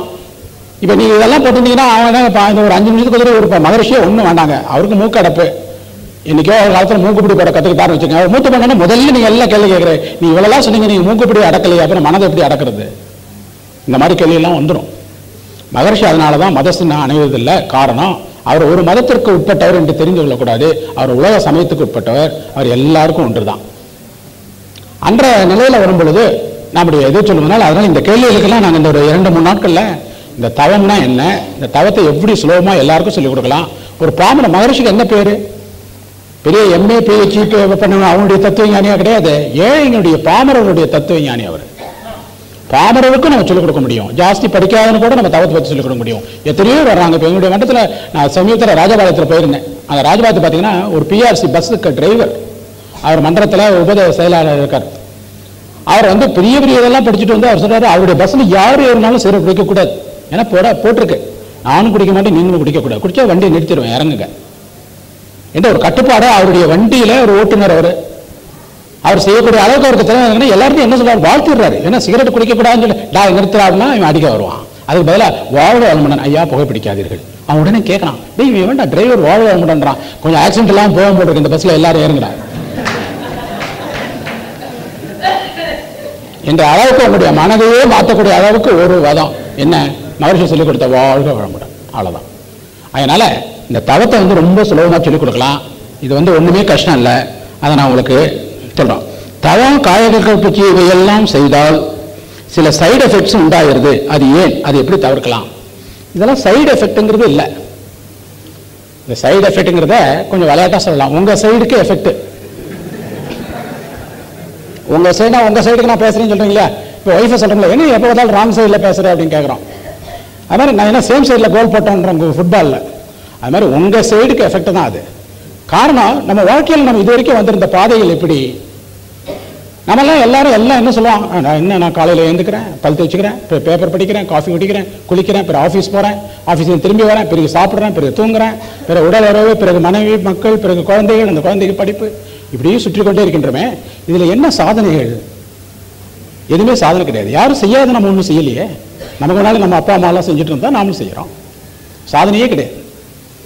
அதனால இந்த திடீரென்று ஒரு தவத்தில் உட்காந்துருந்து அந்த மனதை ஒருமைப்படுத்தி ஒரு 5 நிமிஷம் இப்படியே உட்காந்துருந்து அந்த தலை பாரம். இந்த குண்டலினி மகாசக்தி என்பது அந்த உறங்கி கொண்டிருக்கக்கூடிய இடம் மூலாதாரம். அந்த மூலாதாரத்தில் இருக்கக்கூடியதை வந்து சொன்னா ஒரு அழகான கவிஞர் சொன்னான். மூலாதாரத்தில் குண்டலினி வந்து தன்னுடைய பிறந்த வீட்டிலே இருக்கிற ஒரு பெண், அவளை வந்து இந்த துரியத்துக்கு நீங்க கொண்டு போது அவளை புகுந்த வீட்டுக்கு அனுப்புறீங்க. ஒரு பெண்ணுக்கு பெருமை புகுந்த வீட்டுக்கு போனாதான். அவள் எவ்வளவு படிச்சிருக்கட்டும், எவ்வளவு அழகா இருக்கட்டும், எவ்வளவு நகை வேணா இருக்கட்டும், உங்க வீட்டில் இருந்தால் 4 பேர் என்ன கேட்பான், என்ன ஒன்றும் கல்யாணம் ஆகலைங்களா, புருஷன் வீட்டுக்கு போலீங்களா அப்படின்னு கேட்பான். அப்ப பெண்ணுக்கு பெருமை எங்க, புகுந்த வீடு தான். அப்ப குண்டலினிக்கு பெருமை புகுந்த வீடு, பிறந்த வீட்டிலே இருக்கக்கூடாது. அந்த பிறந்த வீடு சில பெண்களுக்கு எவ்வளவு ஏமாற்றம் ஏற்படுகின்றது, தடுமாற்றம் ஏற்படுகின்றது. அந்த மாதிரிலாம் ஏற்படும் போது இந்த மனம் ஒருமையாதனால இந்த மனதை நம்ம ஒருமைப்படுத்தி இந்த தவம் செய்யும் பொழுது நமக்கு இந்த தலபாரம் ஏற்படும். அதனால காயகல்பத்தை கன்ஃபியூஸ் பண்ணிக்காதீங்க. இது குண்டலினி. குண்டலினியில் உங்களுக்கு தலபாரம் ஏற்பட்டா அதுக்கு மாறுதல் வந்து சாந்தி தவம் என்று நாம் அதை இறக்கி கொடுக்குறோம். எந்த மூலாதாரத்திற்குரிய மகாபலி சக்தியை மேலே ஏற்றினமோ அதை கீழே இறக்குறோம். So it is an antidote. அவ்வளோதான், வேற ஒன்றுமே கிடையாது. இப்போ காயகல்பத்தில் வந்து உங்களுக்கு தலபாரதெல்லாம் இருக்க காரணம் அந்த பலமான அந்த மூச்சு ஓஜஸ் மூச்சு போடுறதுனாலையும் ஓஜஸ் மூச்சு வர்றதுனாலையும் உங்களுக்கு தலபாரம் வரும். அது ரொம்ப சுலபம். அந்த 7 முறை சொல்லி ப்ளஸ் போனஸ் 2 தடவை ஒரு தண்ணி குடிக்கும்போது ஒரு ஆரம் செய்யும்போது 9 தடவை சொல்லிக் கொடுக்குறோம். அதை 3ஆ கருத்து கொண்டு 6 செய்யுங்க. இல்லை ஒரே 3 செய்யுங்க போகிறோம். காலையில் எங்கே நின்றுட்டு ஒரு தடவை செய்யுங்க, சாயந்தரம் வந்தோடனே உட்காந்துட்டு ஒரு தடவை செய்யுங்க, இரவு தூங்கும் போது படுத்துட்டு செய்யுங்க. 3 செஞ்சுவாங்க ஒரு 10 நாளைக்கு. இந்த தலபாரெல்லாம் ஓடிடும். அதுக்கப்புறம் ஒவ்வொன்றா சேர்த்துக்கிட்டு வரலாம். அவ்வளோதான். அது சில உடம்பு வாக்குக்கு அது ஏற்றுக்காமல் போடலாம். அதனால தானே இல்லையே இதுக்கெல்லாம் வந்து ஏதோ சைடு எஃபெக்ட் இருக்கு, அது இதெல்லாம் பண்ணிடும் அதெல்லாம் பண்ணிடுங்கன்னு கிடையாது. பட் எல்லாத்துக்கும் ரொம்ப முக்கியம் ஒழுக்கம். அந்த ஒழுக்கங்கிற அடிப்படையில் இதெல்லாம் செஞ்சுட்டு இருந்தீங்கன்னா இந்த மாதிரி கஷ்டங்கள்லாம் வராது. இதை நல்ல முறையில் எடுத்து செஞ்சுக்கலாம். பலவிதமான வழிகள் இருக்கின்றது. அடுத்தாப்புல ஒரு பெரிய கேள்வி கேட்டிருக்காங்க. இது வள்ளலாரை பற்றிலாம் கதை, நீங்க சொல்லிடுங்க. வள்ளலார் ஜோதியாக மறைந்ததெல்லாம் உண்மையா அப்படின்னு கேட்குறாங்க. வாழ்க வளமுடன். வள்ளலார் ஜோதியானார் என்பது சாத்தியமானது ஒன்றா, அது எவ்விதம் முடியும் என்பதை விளங்கும்படியும் கேட்டுக்கொள்கிறேன். வாழ்க வளமுடன். அது நம்முடைய யுக்திக்கு பொருந்தாதது, அது மர்மமானது தான். அதனால் அதை பற்றி யுக்திக்கு பொருந்தாததுனால நாம் அதை விட்டுவிட வேண்டியதுதான். சுருதி, யுக்தி, அனுபவம் 3க்கும் பொருத்தமாக இருந்தால் எடுத்துக்கொள்ளணும். இந்த 3க்கும் எது பொருந்தலையோ அதை விட்டுடலாம். அது எவ்வளோ பெரிய ஒரு சொன்னாலும் சரி, எந்த நூல் இருந்தாலும் சரியே 3க்கு பொருத்தம் இருக்கணும். சுருதிக்கு ஏற்ப நம்முடைய யுக்திக்கு பொருத்தம் இருக்கணும். யுக்திக்கு ஏற்ப யாராவது அனுபவிச்சிருக்காங்களா என்று பார்க்கணும். இந்த 3 இல்லாத நம்ம அதை விட்டு விடுவதுதான் சாலை சிறந்தது என்று உங்கள் முன்னிலையில் அதை அதிகமாக பேசி அலக்கழிக்கூடாது என்பதற்காக நான் அதை சுருக்கமாக சொல்லி முடிக்கின்றேன். சித்தர்கள் செய்த தம்பனம் என்ற முறை என்றால் என்ன? அது எத்தனை வகைப்படும்? ஸ்தம்பனம்ல, ஸ்தம்பனமா? ஸ்தம்பனம். அதை பற்றி ஐயா தான் சொல்லணும். ஜலஸ்தம்பனம் அதெல்லாம் பண்ணுவாங்க. சரி சரி சொல்லுங்க. அதாவது நீங்கள் மாந்திரிகம் தாந்திரிகம் இதெல்லாம் கேள்விப்பட்டிருப்பீங்க. ஹட்டயோகம், இந்த ஜலத்து மேலேயே முதக்கிறது, காற்றுல முதக்கிறது, இதெல்லாம் செய்கிறதெல்லாம் ஸ்தம்பனம் என்று பெயர். அதெல்லாம் நம்முடைய சித்தர்கள் செய்தார்கள் என்று நம்முடைய வரலாறு நம்ம பார்க்குறோம். பட் இது குண்டலினியுடைய ஆராய்ச்சி கட்டத்தை நீங்கள் எடுத்துட்டிங்கன்னா, குண்டலினிலாம் பழைய காலத்தில் 2 விதம். இப்போ நாம் எளிய குண்டலினி யோகத்தை பண்ணுறோம். பழைய கால குண்டலினி யோகம்லாம் ஒவ்வொரு மையமாக கொண்டு வருவாங்க. இந்த ஒவ்வொரு மையமாக கொண்டு போது இந்த சுவாதிஷ்டானம் சொல்லக்கூடிய தொப்புளுக்கு கீழே இருக்குது, தொப்புள் இருக்கக்கூடிய மணிப்பூரக மையெல்லாம் பண்ணும்போது இந்த எக்ஸ்ட்ரா சென்சோரியல் பர்செப்ஷன் என்று மற்றவனுடைய மனதில் என்ன இருக்குது, இஎஸ்பி, அதெல்லாம் நம்ம சொல்ல முடியும். அதே மாதிரி சில இதில் இந்த வாயு ஸ்தம்பனம், இந்த அநாகதத்தெல்லாம் ரொம்ப நேரம் 1 மணி நேரம் பண்ணிகிட்டே இருந்தீங்கன்னா நம்ம உடம்புக்கிற காற்றையே போய் அடக்கி இந்த உடம்பு அப்படியே லேசாக பண்ணிட முடியும். இது இந்த மாந்திரிகம் தாந்திரிகம் எல்லாம் வந்தது. நம்ம அந்த அளவுக்கு போக வேண்டியதில்லை, அது நமக்கு தேவையும் இல்லை. காரணம் அதெல்லாம் தன்னிலை விளக்கம் கிடைக்காது. அதெல்லாம் அந்த இடத்தோடய நிறுத்திவிடும். நீங்கள் நிறைய பார்க்கலாம் வாழ்க்கையில் இந்த மாந்திரிகம் தாந்திரிகம் படிச்சவங்க யாரும் நிம்மதியாக செத்து போயிருக்கலாம் பாருங்க, கிடையவே கிடையாது. ஒரு ரத்த வாந்தி வந்தோ அல்லது உடம்பெல்லாம் வீங்கி இந்த மகோதரன் சொல்லிட்டு இந்த ஈரல் சம்பந்தப்பட்ட வியாதி, அந்த மாதிரி பலவிதமான வியாதிகள் வந்து தான் இந்த மாந்திரிகம் தாந்திரிகள்லாம் இறப்பான். காரணம் அவன் ஏவிட்ட சக்தியெல்லாம் அவனையும் பாதிக்கும். இது வந்து ஒரு பெரிய இது விஞ்ஞானத்தோடு இன்று ஏற்றுக்கொள்ளக்கூடிய அளவுக்கு சிலதெல்லாம் இருக்கின்றது. அதெல்லாம் இல்யூஷன் அண்ட் கிராண்டியோசைடியஸ்னு சொல்லுவாங்க. அது மாதிரியே உணர முடியும். சில இப்போ இந்த ஹிஸ்டரியாங்கிற ஒரு வியாதி பற்றி கேள்விப்பட்டிருக்கீங்க. இப்போ இங்கே ஒரு மனோதத்துவத்தில் எப்படி இருக்கிறாங்களோ அந்த அம்மா வந்து வீட்டுக்கு ஒரு புதுசாக கல்யாணம் பண்ணிட்டு வந்திருப்பாங்க. இந்த மருமகள் மாமியாருடைய தகராறுனால அந்த அம்மா ஒரு மாதிரியாக இருந்திருப்பாங்க, ஒரு மனப்பிராயம் இருந்துட்டு எப்போ பார்த்தாலும் பயங்கர சுபாவமாக இருப்பாங்க. அந்த மாதிரி இருக்கிறவங்க அவங்க வீட்டில் இன்னைக்காவது இந்த காக்கா வலிப்புன்னு ஒரு நோய் கேள்விப்பட்டிருப்பீங்க, எப்லெப்சின்னு பேர், இந்த ஃபிட்ஸுங்கிற ஒரு வியாதி. அந்த வியாதியை பார்த்துருப்பாங்க. இந்த அம்மா ஹிஸ்டரியா வியாதி அந்த மாதிரியே ஃபிட்ஸ் வரும். அந்த ஃபிட்ஸுக்கும் இந்த ஃபிட்ஸுக்கும் ஒரே ஒரு வித்தியாசம் தான். அந்த ஃபிட்ஸ் வரும்போது அவன் கீழே விழுந்து அடிபட்டுருவான். இந்த அம்மா நல்ல இடமா பார்த்து தான் கீழே விழுவும், அடியே படாது. அந்த ஃபிட்ஸில் வந்து நாக்கை கடிச்சு அப்படியே நாக்கில் நுரை கட்டிட்டு ரத்தங்களோடு வரும். இந்த அம்மாவுக்கு அதெல்லாம் வரவே வர கண்ணை திறந்து அடிக்கடி பார்த்துப்பாங்க யாரெல்லாம் கவனிக்கிறாங்கன்னு. பொதுவாக அந்த மாமியார் கவனிக்கிறாங்கன்னா ஃபிட்ஸ் கொஞ்சம் ஸ்ட்ராங்காகவே வரும். இதெல்லாம் எங்கிருந்து வருது? அந்த மனதில் தான். அந்த மனதில் அது மாதிரி உண்டாக்க முடியும், அந்த இல்யூஷன் எல்லாம் உண்டாக்கிக்க முடியும். அதனால் இந்த மாதிரி இதெல்லாம் இந்த மாந்திரிகம் தாந்திரிகத்திலாம் இந்த ஸ்தம்பனம் என்று சொல்லக்கூடியது பலவிதமான ட்ரிக்ஸ் எல்லாம் கற்றுக்க முடியும். அதெல்லாம் இருந்தது, நமக்கு அதெல்லாம் தேவையில்லை. குண்டலி மகாசக்தியில் நம்ம ஒன்று நம்முடைய உணர வேண்டியது என்னுடைய ஆற்றல். அந்த ஆற்றலால் என்ன அறிய முடியும். என் மனதை நான் அடக்க மாட்டேன். மனதை அடக்கினா அது அடங்காது, ஓடும். மனதை அறிய முயற்சிவேன். அறிவை அறிந்து அறிவு கிடைக்கும். அதுதான் ஞானம். நான் ஞானாசியாக மாறுகின்றேன். எல்லாம் உள்ள முதன்முழுப்பு கடலோடு நான் ஒன்று கலப்பேன். அதோடு நமக்கு போகிறோம். அதுக்கு மேலே வாழ்க்கையில் நமக்கு எதுவுமே தேவையில்லை. வாழ்க்கையில் நம்ம நிம்மதியற்று இருக்கின்றோம். எல்லாருக்கும் ஏதாவது ஒரு பிரச்சனை, எங்கே பார்த்தாலும் கவலை, குழப்பங்கள், என்ன சூழ்நிலை என்று இருந்து கொண்டிருக்கின்றோம். இதெல்லாம் மாற்றிக்கொண்டு ஒரு மன அமைதியோடு அந்த பேரின்ப நிலை, அதுதான் அந்த வீடு பெறும் நிலை என்று பெயர். அந்த முக்தி நிலை என்று சொல்லக்கூடிய எக்ஸ்டசி அண்ட் பர்ஃபெக்ஷன், அந்த நிலையை நாம் அடைய முடியும்னா நமக்கு இன்னைக்கு மகர்ஷி நமக்கு கற்றுக் கொடுத்த எளிய குண்டலி தவம், துரியம் அதில் துரியாதீதம் எல்லாம் வல்ல அந்த பறையரோடு அப்படியே ஒன்று இழக்கின்றோம். மனம் எங்கு விரிகின்றது? அணுக்குள்ள இருக்கக்கூடிய பரமாணுவையும் பார்க்கின்றது. எல்லையற்ற பிரபஞ்சத்தெல்லாம் தாண்டி எல்லையற்ற அந்த நிலையும் அடைகின்றது. அந்த சுத்த வெளியை அடைகின்றது. மனதால தான் செய்ய முடியும். மனதுடைய சக்தியும் பெரியுது. அதனால தான் இதுக்கு மனவளக்கலை என்று பெயர். இதில் ரொம்ப சுலபமான செய்யலாம். ஆனால் ஆசமாக பாருங்கள், இந்த ஜோதியில் மறைஞ்சாரா கிரஞ்சாரு அப்படின்லாம் ஒரு கேள்வியெல்லாம் கேட்குறீங்க. பரவாயில்ல, தப்பு இல்லை. நீங்களாம் ஆசிரியர் ஆக போகிறீங்க. இதெல்லாம் இந்த கேள்விகள்லாம் என்ன பதில் சொல்லணும்னு சொல்லிட்டு நீங்கள் படித்து சொல்லலாம். இதெல்லாம் வரலாறு தான். காஞ்சிபுரத்தில் இருக்கக்கூடிய கலெக்டருடைய ஆஃபீஸில் போய் பார்த்தீங்கன்னா பழைய கெசட்டில் வந்து வள்ளலார் மறைந்த விதத்தை பற்றி அந்த ரூமில் பூட்டி வச்சாங்க, அந்த மேட்டுக்குப்பத்தில். அப்புறம் காணாமல் போனாங்க, எலும்போட இல்லை அப்படின்றாங்க. சமயத்தில் நால்வர்னு சொல்லுவாங்க, கேள்விப்பட்டிருப்பீங்க நீங்கள். அப்பர், சுந்தர், மாணிக்கவாசர், திருநாவலூர், இவங்கெல்லாம் அப்படியே மறைந்தார்கள். அதான் பெரிய முக்தி என்று பேர். முக்தியில் வந்து 3 விதம் சொல்லுவாங்க. ஒன்று வந்து அவங்களுடைய உடம்பை விட்டுட்டே போக மாட்டாங்க. இந்த 4 பேரும் சமயத்தில் 4 பேர்னு சொல்லுவாங்க. சமீபத்தில் நம்முடைய வள்ளலார். மற்றவங்கெல்லாம் என்ன பண்ணுவாங்க, உடம்பை விட்டுட்டு போவாங்க. ஆனால் அவங்க அமைதி அந்த இடத்துல பண்ணாலும். இப்போ மகாத்மா காந்தியுடைய ராஜ்காட்டு, பெரிய பெரிய இதெல்லாம் பார்த்தீங்கன்னா மரணமில்லா பெருவாழ்வு அடைந்ததில் ஜீவ சமாதி. அந்த சமாதியில் இன்றைக்கும் நன்மை அடையும், நான் கிடைச்சிக்கிட்டே இருக்கும். அந்த மாதிரி நிறைய வரலாறுகள் இருக்கின்றது, நிறைய பார்க்கலாம். இந்த கரூர் பக்கத்தில் சதாசிவ பிரம்மேந்திரனுடைய சமாதி இருக்குது. மந்திராலயாவில் ராகவேந்திரன் சுவாமியுடைய மாதிரி இருக்குது. அதெல்லாம் ஜீவ சமாதிகள் என்று பெயர். அங்கெல்லாம் இன்னும் நன்மையிலே நடந்து கொண்டுட்டு அந்த மாதிரி ஒரு மரணம், நம்ம மாதிரி மரணம் இருக்கவே இருக்குது. இந்த 3 விதமாக இருக்கின்றது. இந்த இதில் நம்ம அந்த நிலைக்கு இதுக்கும் நடுவில் ஒரு முக்தி நிலையை அடைய முடியும் என்றால் கண்டிப்பாக அடைய முடியும் என்று மகர்ஷி நமக்கு அற்புதமான முறையில் காமித்திருக்கின்றார்கள். அதனால் நம்ம இந்த ஆராய்ச்சியை வைத்துக்கொண்டு இதில் மேலே என்ன செய்ய முடியும், நம்முடைய மனதை நம்ம எப்படி வளர்த்தப்படுத்த முடியும், மனதை நம்ம எப்படி அறியப்படுத்த முடியும், நம்ம குழந்தைகளுக்கெல்லாம் எப்படி சொல்லிக் கொடுக்க முடியும், நம்முடைய உடற்பயிற்சியில் இன்னும் மேலே எப்படி நம்ம நன்மையெல்லாம் காண முடியும் என்று நம்ம பார்க்கணும். அந்த அளவுக்கு நீங்கள் இந்த ஆசிரியர் பயிற்சி வழியே இந்த அற்புதமான இந்த கவிஞர் அவர் இப்படி மறைந்தார், அப்படி ஜோதியில் மறைய முடியுமா என்றால் விஞ்ஞான பிரகாரம் என்ன கேள்வி கேட்டீங்கன்னா it is not possible. Everybody has to tie. உடம்பு என்பது ஒரு அழுகும் பொருள் சாமான் தான்.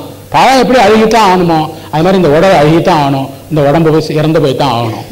அதில் மரணலா பெருவாழ்வு என்றால் மரணத்தை தள்ளி போடுறது என்ற அர்த்தம் கிடையாது.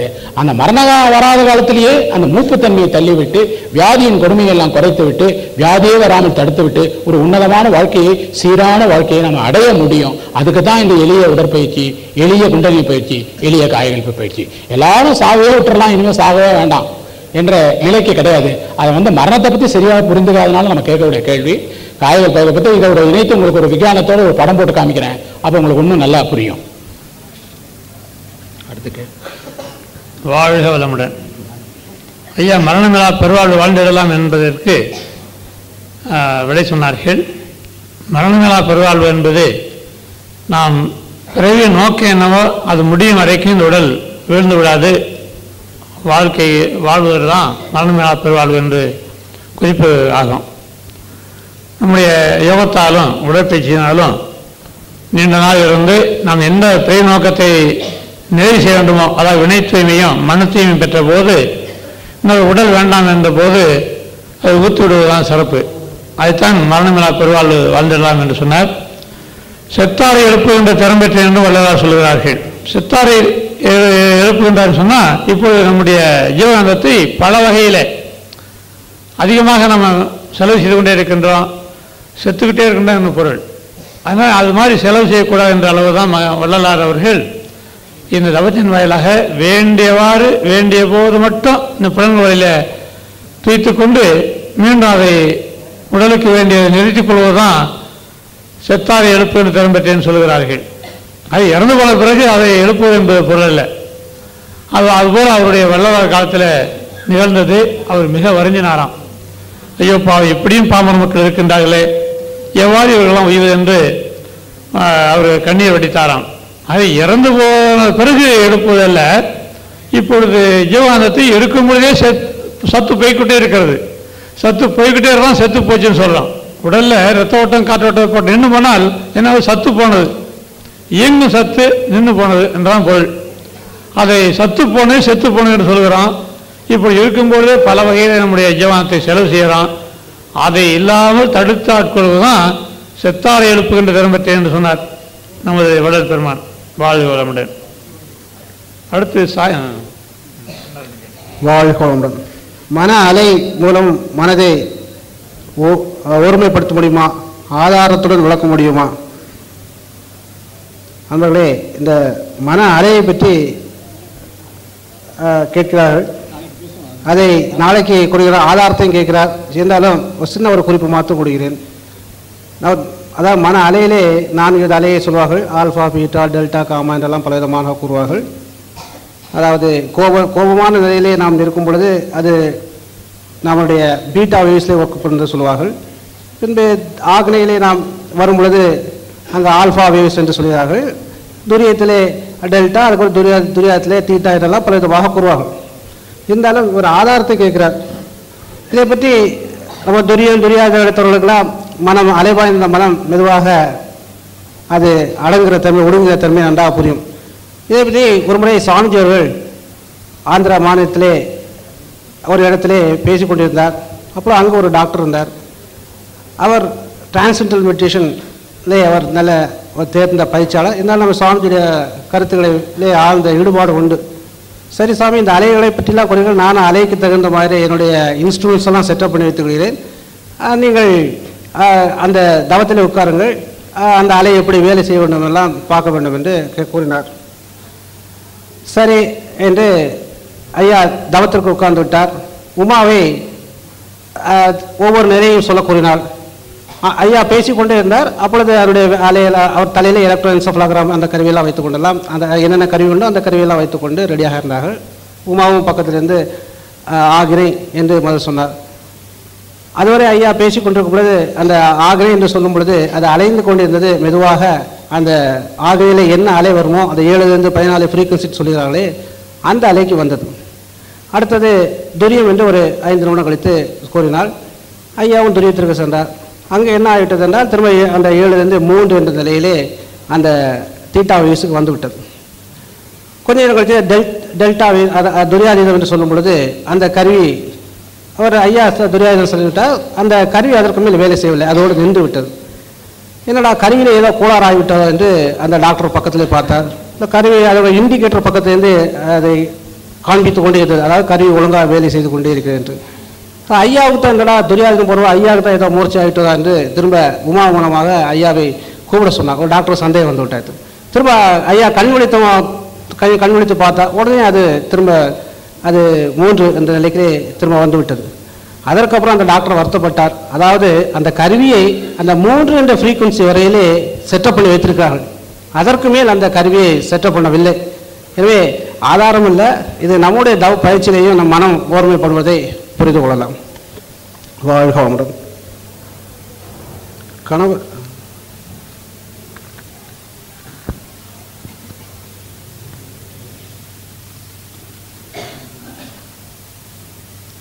வாழ்க வளமுடன். கேள்விகள் அதிகரித்து கொண்டே வருகின்றன. உங்களுக்கு உறக்கம் அதுவும் இப்பொழுது அதிகரித்து கொண்டே வருகிறது. சிலர் படுக்கையை விரித்து எப்பொழுது இந்த கூட்டத்தை எழுவாள் என்று காத்து கொண்டிருக்கிறார்கள். அந்த வெகு தூரம் தொலைவில் வந்து சிரமப்பட்டு கொண்டு வந்திருப்பதனால ஒரே ஒரு கேள்விக்கு மட்டும் விடை சொல்லிட்டு இதோடு நிறைவு செய்து கொள்ளலாம் என்று நினைக்கின்றோம். மீதி கேள்விகளெல்லாம் நாளை உங்களுக்கு விடை தொடரும் என்று கூறி நிறைவு செய்கின்றோம். ரொம்ப நாளாக இருக்க ஞானிகள் தாடி முடி வைப்பது எதற்காக, என்ன பலன்?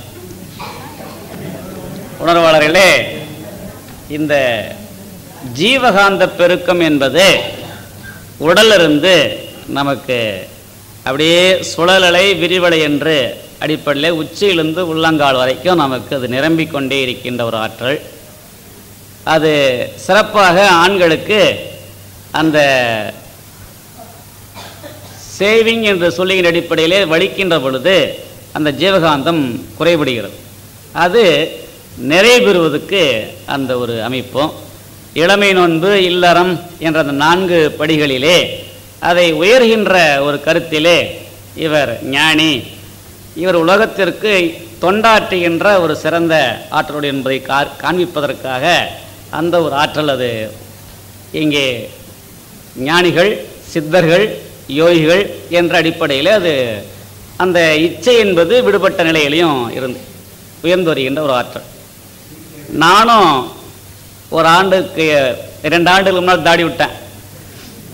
எங்கள் வீட்டில் மனைவி என்ன பண்ணா அது வேண்டான்னா, மற்றவர்களெல்லாம் ஒத்துக்கொண்டார்கள், தனக்கு அது பிடிக்கலன்னு சொன்னான். சரி கொஞ்சம் பழுக்கலை என்று சொல்லி அதை நீக்கினேன். அதே போல் இப்போ நீங்கள் விரும்புகிறீங்க, வீட்டில் ஒத்துக்கிறாங்க. வாழ்க வளமுடன். அந்த இதில் நம்முடைய மதிப்புக்குரிய ஜனாதிபதி ராதாகிருஷ்ணன் அவர்கள்ட்ட இந்த கேள்வியே கேட்டிருக்காங்க ஆக்ஸ்போர்ட் யூனிவர்சிட்டியில், உங்கள் இந்தியன் சாதுஸ்லாம் ஏன் இந்த தாடி மீசையெல்லாம் வச்சுருக்காங்க அப்படின்னு. அதாவது இந்த தாடி மீசை இதெல்லாம் நம்ம இந்த டெய்லி ஷேவிங்கிறது உடலுக்கு செய்யக்கூடிய ஒரு அலங்காரம். மனநிலையில் அவங்க இந்த உயர்ந்த நிலை இருக்கும்போது இந்த வெளி அலங்காரம் உங்களுக்கு தேவையில்லை, ஏன்னா அவங்க உள்ள நல்ல அலங்காரம் வந்து விட்டது. அதனால் இந்த வெளி அலங்காரம் என்பது தான் இந்த ஷேவிங், இந்த கோம்பிங் த ஹேரு, கோட்டிங் த நெயில் கட்டிங், இதெல்லாம் ஒரு அலங்கார விதமாக இருந்தது. அதனால் அந்த அலங்கார பணி தேவையில்லை, உள்ளேயே அவங்களுக்கு ஒரு ஒளி வந்து விட்டது. அதனால் இந்த வெளி அலங்காரம்லாம் தேவையில்லை என்பதற்காகத்தான் அவங்க இந்த மகான்கள்லாம் காட்டில் இருக்கும்போது இந்த தாடி மீசு இதெல்லாம் வளர்க்குறதுக்கு காரணம். They never curd about their appearance. அதுதான் ரியல் மீனிங் சொல்லிட்டு உபனிஷத்துலேருந்து இருக்கக்கூடிய கருத்துக்கள்லாம் எடுத்து சார் ராதாகிருஷ்ணன் அவர்கள் ஆக்ஸ்போர்ட் யூனிவர்சிட்டியில் பெரிய பிரிட்டிஷ் பீப்புளெலாம் இருக்கக்கூடிய இடத்துல ரொம்ப அற்புதமான முறையில் தி ஆட்டையர் ஆஃப் தி இந்தியன் சாதுஸ் அப்படிங்கிறதுல ஒரு அற்புதமான லெக்சர் கொடுத்துருக்காரு. அது அவருடைய புத்தகத்தில் பல இடங்களில் வர்றது. அதை படிக்க படிக்க நமக்கு நல்ல கருத்துக்கள்லாம் தெரியும். நிறைவு செய்வோம். உலகமெல்லாம் பருவமழை ஒத்தபடி பெய்யட்டும், உழவரெல்லாம் தானியத்தை ஓப்புடனே பெருக்கட்டும், பல தொழில்கள் புரிகின்ற பாட்டாளி உயரட்டும், பகுத்துணர்வில் தொகுத்துணர்வு பண்பாட்டை உயர்த்தட்டும். கழகங்கள் போட்டி வகை கடந்தாட்சி நடக்கட்டும். கல்லாமை கடன் வறுமை களங்கங்கள் முறையட்டும். நலவாழ்வை அளிக்கும் மெய் ஞான ஒளி வீசட்டும்.